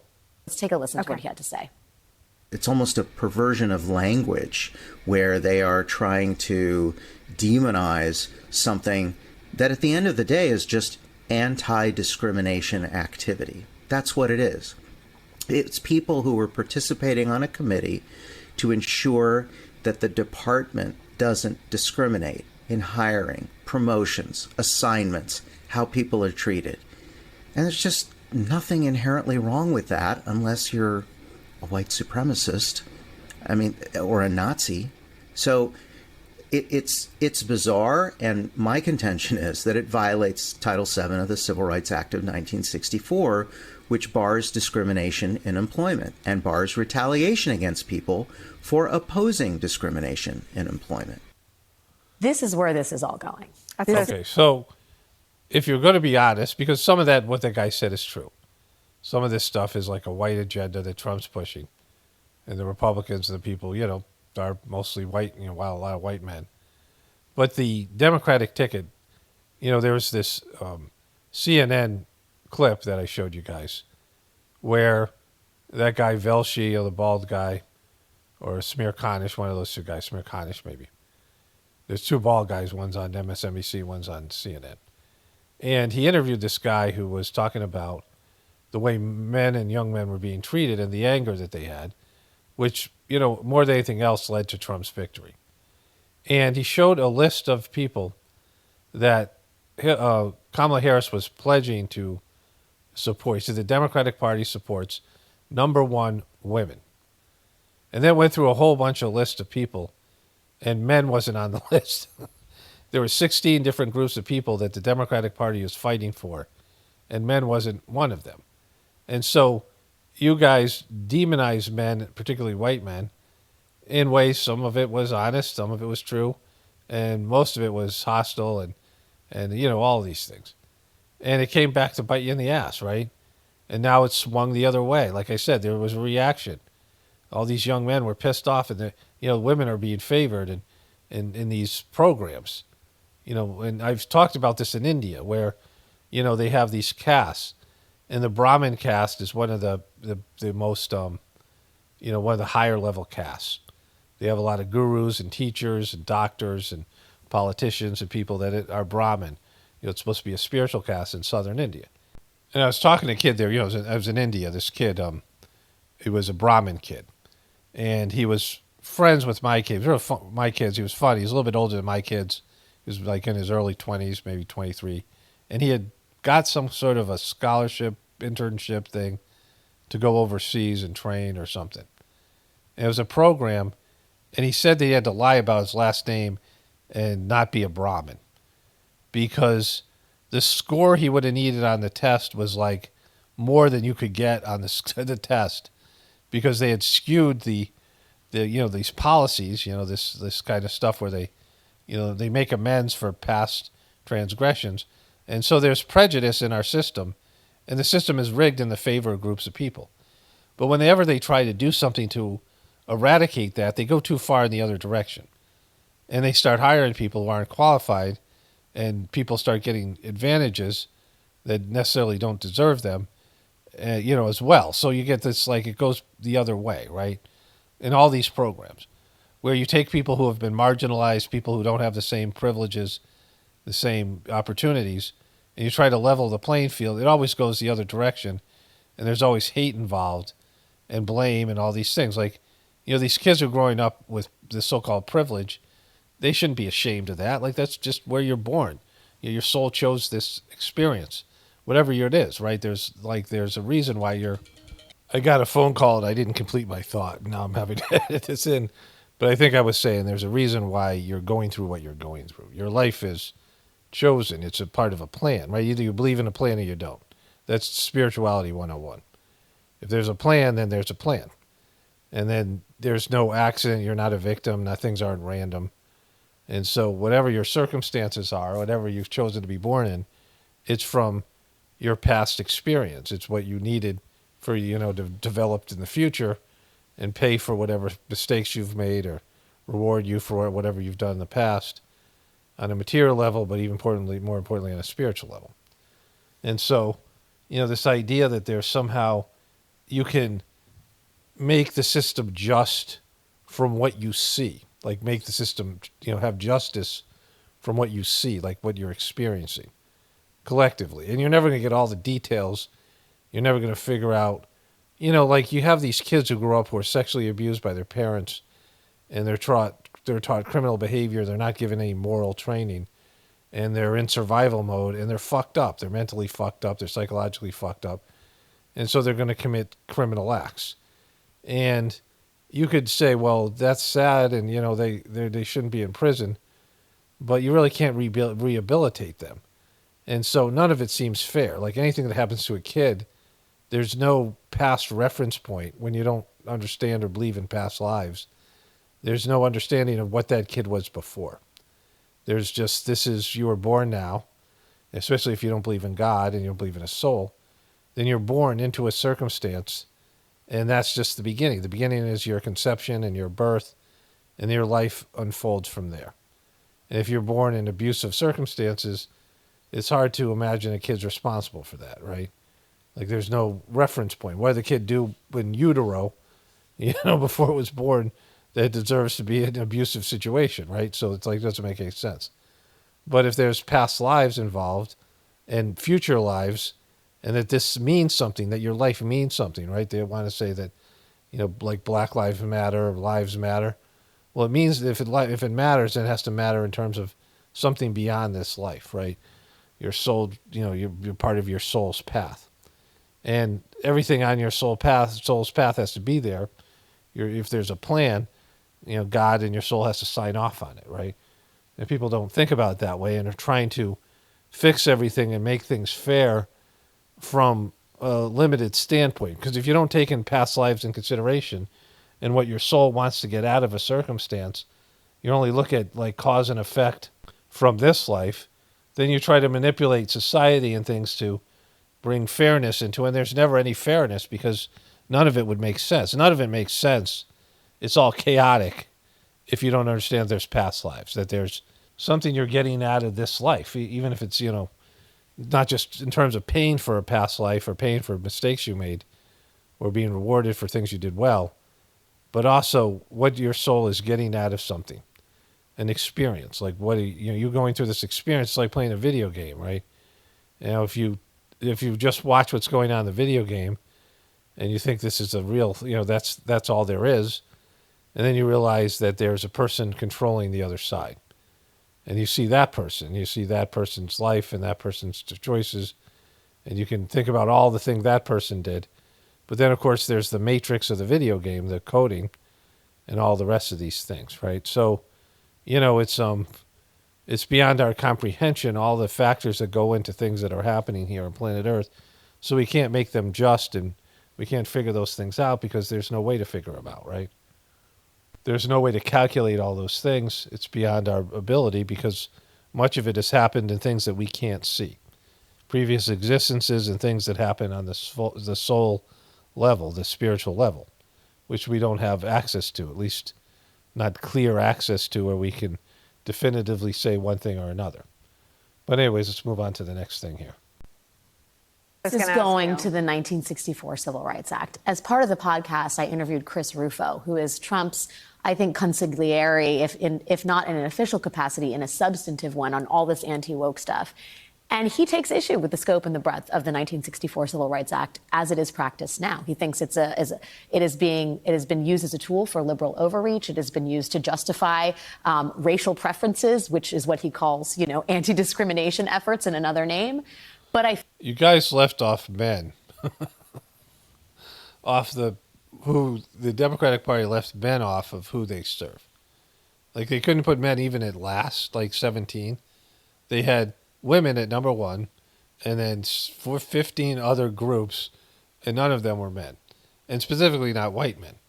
And so to say that your party serves all these other groups but not white men, and then you lose mostly because of male votes, and Kamala Harris was scrambling to try to get male votes and decided not to do the Joe Rogan podcast, which everyone's criticizing her on, means that you are demonizing men in a way that isn't healthy.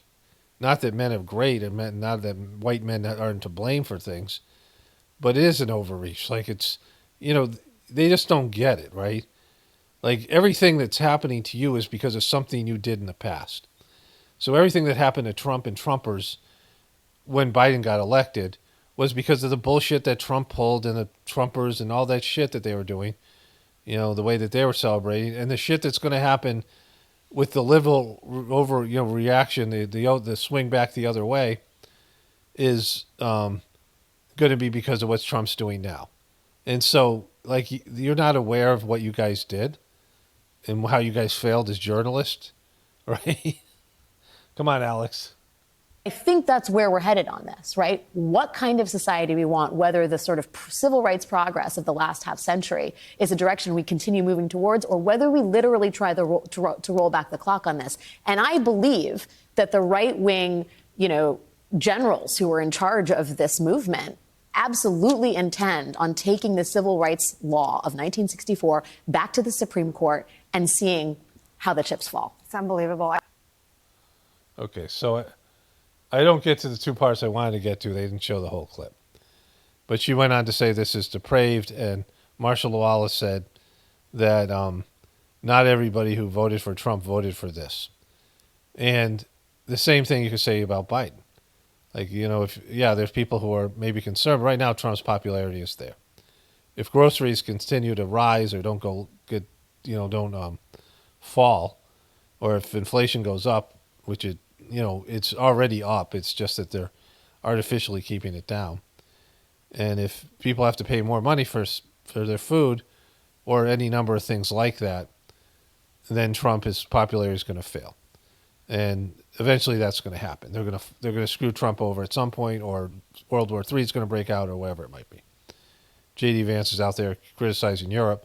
I want to show you the Kennedy thing, and then I want to cover the India thing next time. In terms of the Modi stuff, there's an announcement with that. But, this is just both sides not taking responsibility for their bullshit, right? So here's the end of the RFK Jr.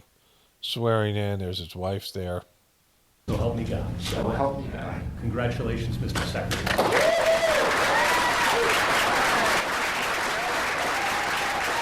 I guess those are his daughters, maybe. I don't know.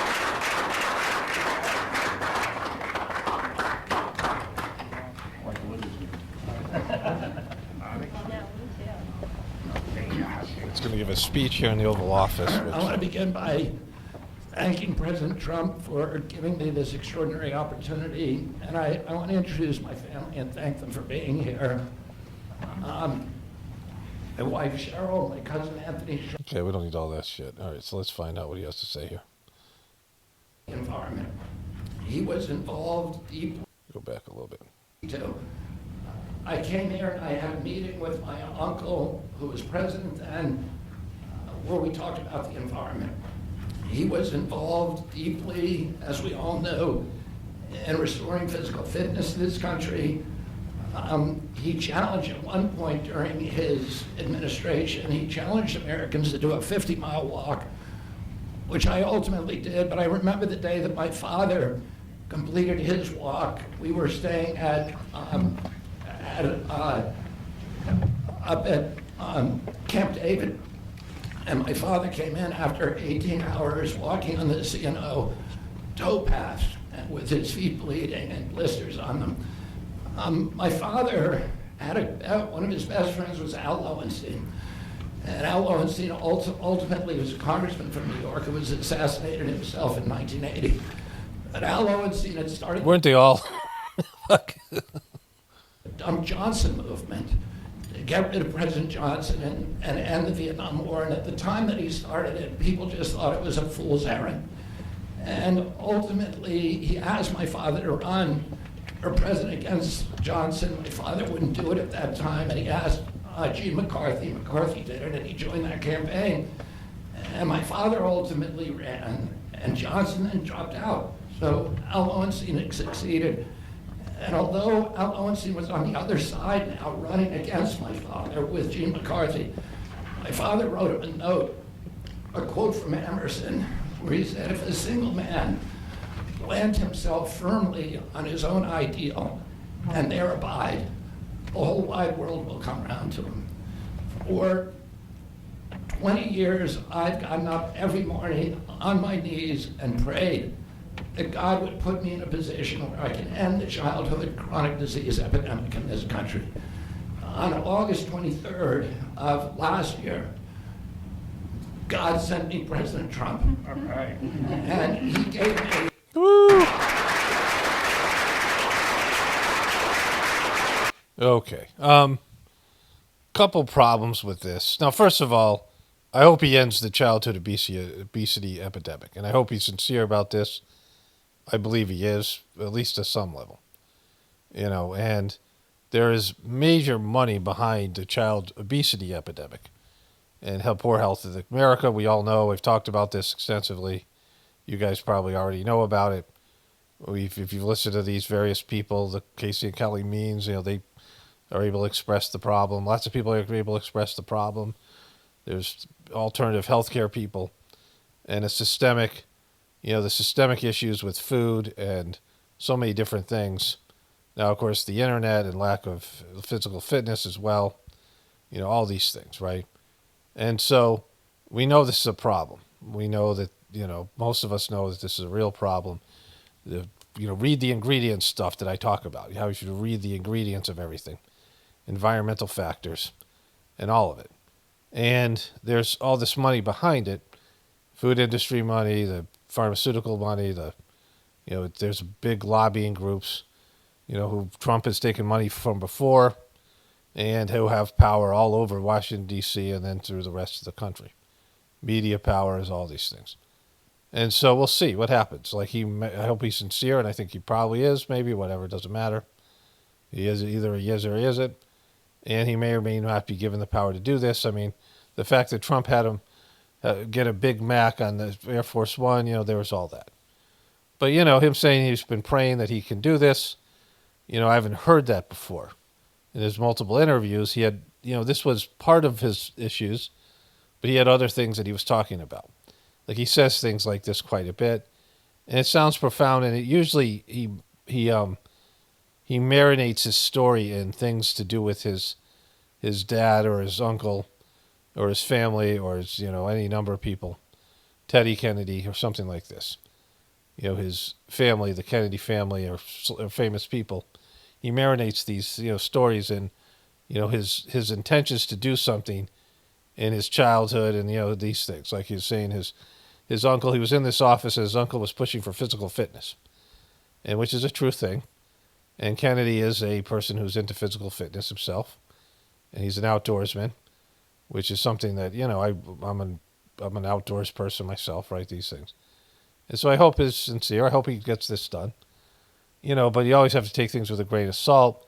And saying he prayed and God gave him Donald Trump, well, we'll see, right? Because, like I said, you can solve some of the problems, but the system remains the same, right? The beast remains the same. But anyways. He's now given me, he's kept every promise that he's made to me. He's kept his word in every account and gone way beyond it. I'm so grateful to you, Mr. President. A lot of people told me that I couldn't trust President Trump, that I better get it in writing. And we did a handshake, and everything that he told me he was going to do, he has done. Right. And I'm so... Okay, so again, hope that's true. But before, on one of those talk shows, I heard an interview where Trump was going to make him something, maybe something to do with the Department of Health. Trump was going to, they had a good conversation, and Trump was going to put him in one of these positions. And again, this is a different term where Trump is getting to do what he wanted to do all along. But then RFK said Pfizer gave Trump $1 million, and Trump cut him off. So that was from his own words. Like, that happened 4 years ago, or whatever it was, the previous administration. 6 years ago, whatever, Trump was president before, sometime in his first term. And so, we'll see, like all these things. We'll see. He ordered you a big fucking Mac on the airplane. And again, I'm all for it. Like, I hope it happens. Like, good things happen. I'm all rooting for it. And, this would be a good thing. We'll see. I'm grateful to him, and I've told you before, I genuinely believe that you are a pivotal historical figure.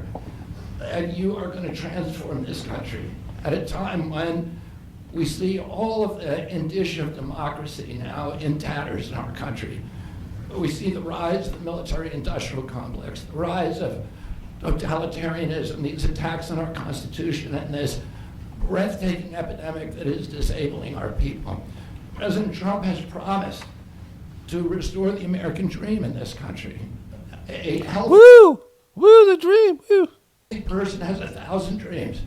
A sick person only has one. 60% of our population has only one dream, that they get better. President Trump has promised that he's going to restore America's strength. But we can't be a strong nation if we have a weak citizenry. If people are sick, 60% of our people are sick, 77%, as President Trump mentioned, our children cannot qualify for military service. And we need a man on a white horse now. We need somebody who... That's this man right here. Except the horse is going to be groaning because Trump's he's a little bit lighter this term than he was before, but... who is willing to come in and has the spine and the guts and the strength to challenge orthodoxies, to stand in the way of vested interests, and to break institutions that have turned against our democracy. President Trump has shown again and again that he is that hero. He's that hero. He's the hero, this guy. He's a hero that wants to own Gaza and do ethnic cleansing. He's horrible on Israel, Palestinian people. And so, again, like whatever, we'll see. Like with all these things, there's going to be effects. Trump is taking actions, and then there's going to be reactions. And the reactions, some of them will be good, some of them will not be good. There's cause and effect. So he's creating causes by acting, and there's going to be effects to that action. And we'll see what happens, right? I know that the system can't be saved, but anything moving in the right direction, sure, go ahead, do it. I'm all for it. We'll see. I'm not rooting against him, certainly, But, you know, I've been bullshitted before. We all have, right? We've heard this bullshit before from him and from him. So we'll see. And most recently, I greatly appreciate, and I called you the day that you announced the termination of USAID. My uncle started USAID in 1961 for humanitarian purposes, to put our country on the side of the poor. It has been captured by the military-industrial complex. It has become a sinister propagator of totalitarianism and war across the globe. And very few people understand how. They use the word captured a lot. Callie Means uses that as well. You know, these things have been captured. These once, you know, good institutions have been captured by the, you know, by the big pharma or by the food industry or the tobacco industry or these things. And, you know, they have money and resources, and money always wins. The side of money has always won in the past. And, you know, Trump loves the money. And so we'll see. Count the money. Sinister this agency really is. And President Trump saw that, and he stood up to it with a masterstroke. And we want to do the same thing with the institutions that are stealing the health of our children. We need a revolutionary figure, and you are that figure, and I'm very grateful for you for giving me this opportunity. This is the Trump's frickin' birthday. Come early here. I want to recognize some of the allies that I've had in this battle for a long time: Senator Rand Paul, Senator Ron Johnson, Senator Roger Marshall, Marjorie Taylor Greene, and Buddy Carter, who've all been champions of the MAHA agenda before I even came along. And I'm very grateful for you for standing strong. Thank you very much, President. Woo! Look at Marjorie Taylor Greene dressed for the occasion.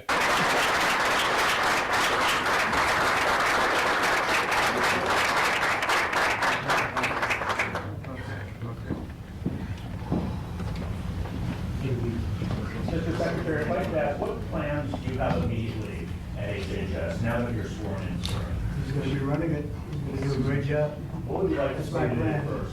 We're going to find out a lot of secrets that have been maybe kept from us, but he's going to come up with some solutions to some big problems, self-problems. I think he's going to go down in the record books. I really have confidence. This group has great, even Rand has confidence.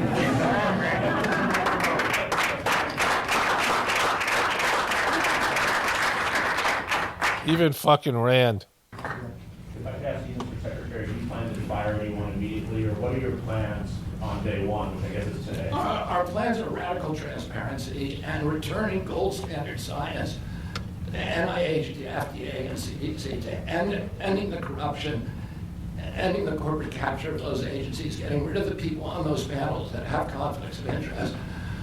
We can do unadored and unimpeded science rather than you know, given what happened during COVID, this would be great, you know, if this is true. And even if it's partially true, like even if it's partially successful. And like I said, I don't root against people doing the right thing. You know, like, I don't care. I don't have any personal, like, you know, I'm going to talk about prejudice. I already done the end of this thing. You know, there's people I would like better than others, but I don't root for people to fail if they're doing the right thing, right? You know, anybody who comes on the path of spirituality has to be welcomed in terms of what I do here, in terms of the Sajmarg meditation and the, you know, gratefulness meditation we do. Anybody is welcome. Like, anybody who wants to come on the spiritual path, it's encouraging. Like, even if it's somebody you don't like, whatever it is, you know, your personal whatever, you know, everyone has a soul within them, and anybody who wants to do that, you know, I wish for their success. And I hope they do better than me. Like, there's no competition in that, right? You know, if the more saints there are, the people that rise up to the highest level. You know, I hope everybody does. Like, I hope everybody succeeds. Like, I don't, you know, regardless of any kind of personal, anybody I've mocked here, you know, anybody, Alec Baldwin, you know, anybody, like, I don't, you know, if somebody becomes a spiritual person and embraces the divinity within them, and that, you know, like, even when I don't know about it, you know, I pray every night for that, the 9 p.m. prayer, which I talked about at the beginning of this video, that people come on the spiritual path. And then something like this in political arenas, like I hope things get better and I hope people do the right thing. Right? I don't root against people, in terms of doing the right thing, right? It doesn't matter who's doing the right thing as long as somebody is. And, we're not going to know about it. And lots of times we won't. But this thing, hopefully we'll see some results and people will say they see some change. It's not going to really affect me so much, at least in terms of initially, because my diet is my diet and my exercise and things I am already doing. And so this doesn't affect me, but, all these kids growing up on this processed food and addictive foods that's been captured by the food industry and the drug industry and the tobacco industry, all these things. The kind of product that is coming out of those agencies today. Mr. Secretary, may I ask, how do you address concerns that some Americans may have about your stance on vaccines? When people actually hear what I think about vaccines, which is common sense, which is vaccines should be tested, they should be safe, everybody should have informed consent, people are reacting because they hear things about me that aren't true.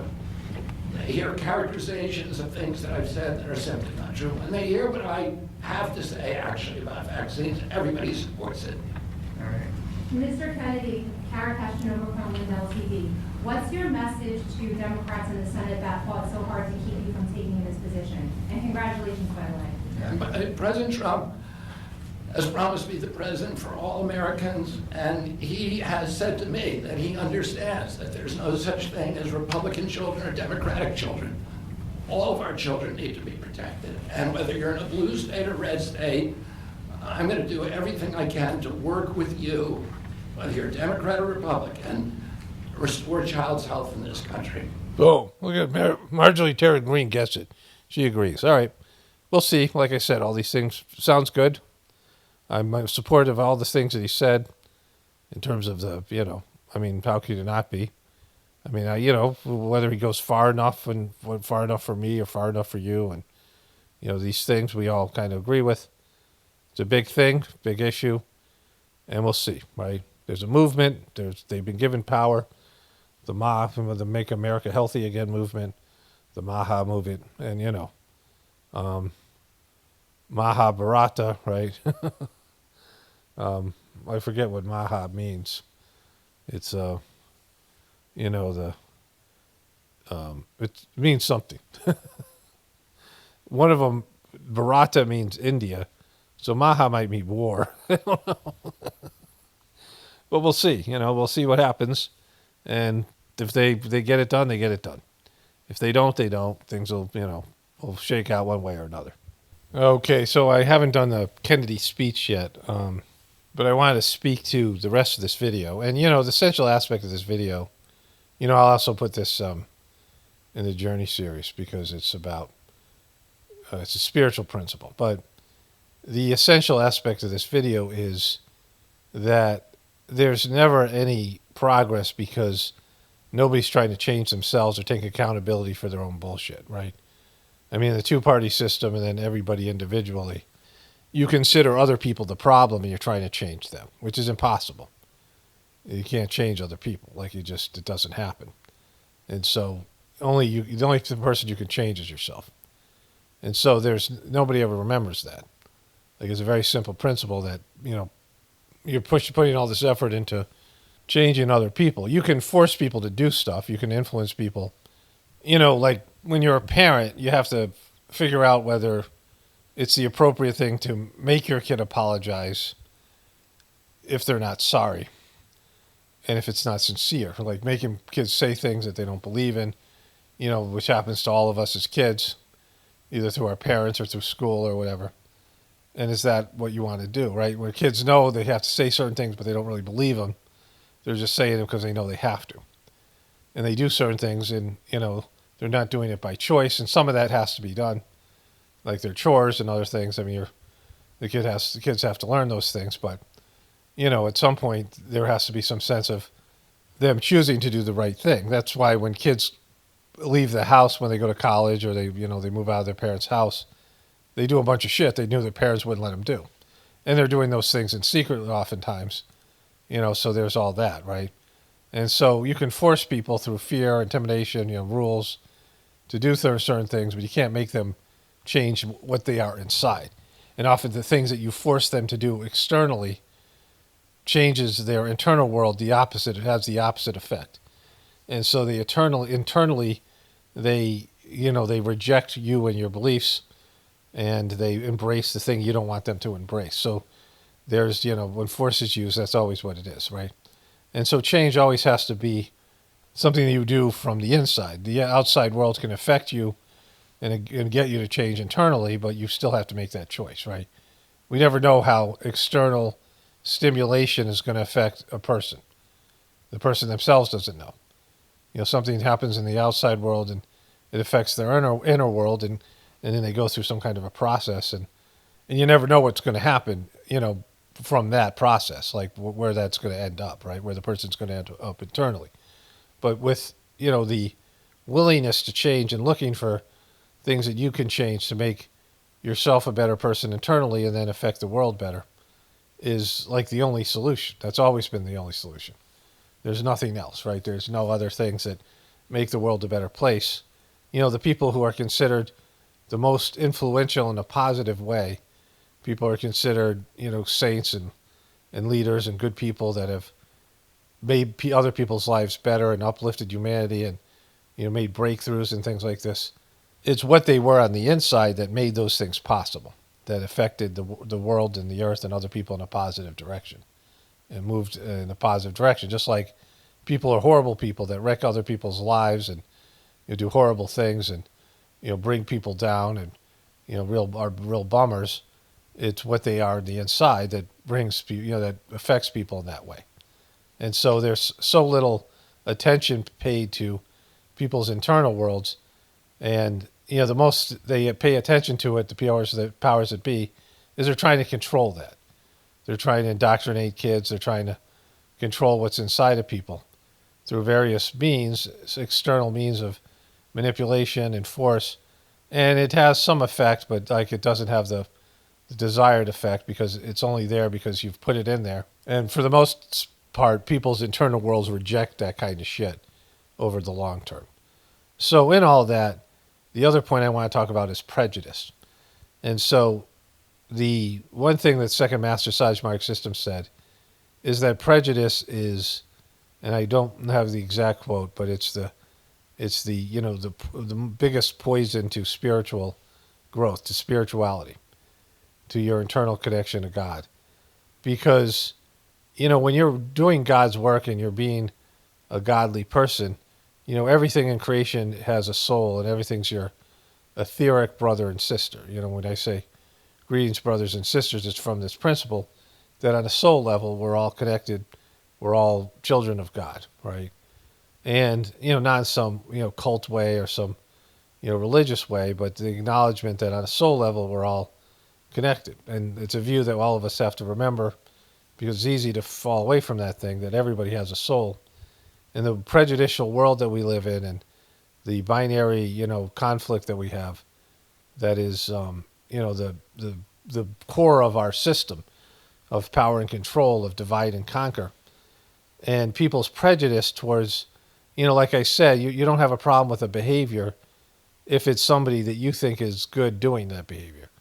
But if it's one of the people on the other side, you whine about it and complain, and you fire and brimstone the person, right? It's because of prejudice. Like you're not doing things in a way, when you're working for God, you have to do whatever God wants you to do, indiscriminate of whether you like somebody or dislike somebody, whatever service you're supposed to render that God wants you to render to that person, whatever that is. You can't let your ability to prejudge affect the work that you're supposed to do.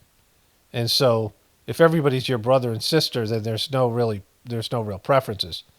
I mean, there's people you're going to like better. There's people you're going to get along with better. There's people you have a deeper connection with, but the prejudice that you have, not just towards people, but towards anything, things that you think are good, things that you think are bad, and it affects your view of the godly universe, because everything's godly. It's neither good nor bad. It's divine. And so people's personal prejudice keeps them from seeing that, right? And so that's what's happening with people on the left and the right. It's an extreme version of this. Both of them thinking the other side's the problem. Both of them are thinking that they're the heroes. And that's all prejudice because they want to belong to one group or another. And they can switch groups and then they just think the other. You know, they go from being a Republican to the Democrat, and then all of a sudden the Republicans are the bad guys and the Democrats are the good guys. And it's this binary way of thinking that there's some sort of chosen people and that you're on the good guy's side and they're on the bad guy's side. And that's never going to work. Like, there's none of that. There's never any of that, right? Because lots of people are, you know, horrible people and evil people. But it's the other people that support their work, right? The evil people are doing things to divide and conquer. You know, people have lost their way completely. And they would not be empowered, the dark souls, whatever you call it, demons, things like this, any negativity that's out there that's going away from the will of God. There's no success unless they get the average people to embrace these, you know, prejudices and their anger and the binary system, right? If there's no divide and conquer, there's no demonic energy, proliferation. There's no support for it. And so, you know, if there is a way that you're supporting the devil, it's through one's hatred and externalizing their own bullshit on other people instead of changing themselves, right? And so this is, you know, my core message here, that there's no solution here. There's no fixing this group or that group. There's no saviors. There's no any of these things, right? It's the people individually and collectively choosing to change and rise up to a higher level, which is what God wants us all to do. And it's such a small ask. It's just a small thing. I mean, you know, eventually it becomes all encompassing. But initially it's just, you know, agreeing to something and beginning what's going to be something that's going to turn into your whole existence. But in the beginning, you're just cultivating a relationship with the divinity within you, and you're moving along, progressing with that. And it's not such a big ask. But most people won't even consider it. It's like it's almost a joke to think that could happen. Like all the people in the world would look in the mirror and say, you know, I have to change. I have to change for myself. I have to change for my loved ones. I have to change for humanity as a whole. I mean, we all kind of acknowledge we have problems. We have issues. But very few people want to change those things to better themselves and to evolve spiritually. And then all the other side effects and effects of that spread across all of humanity and ultimately the whole universe. So let me wrap this one up here.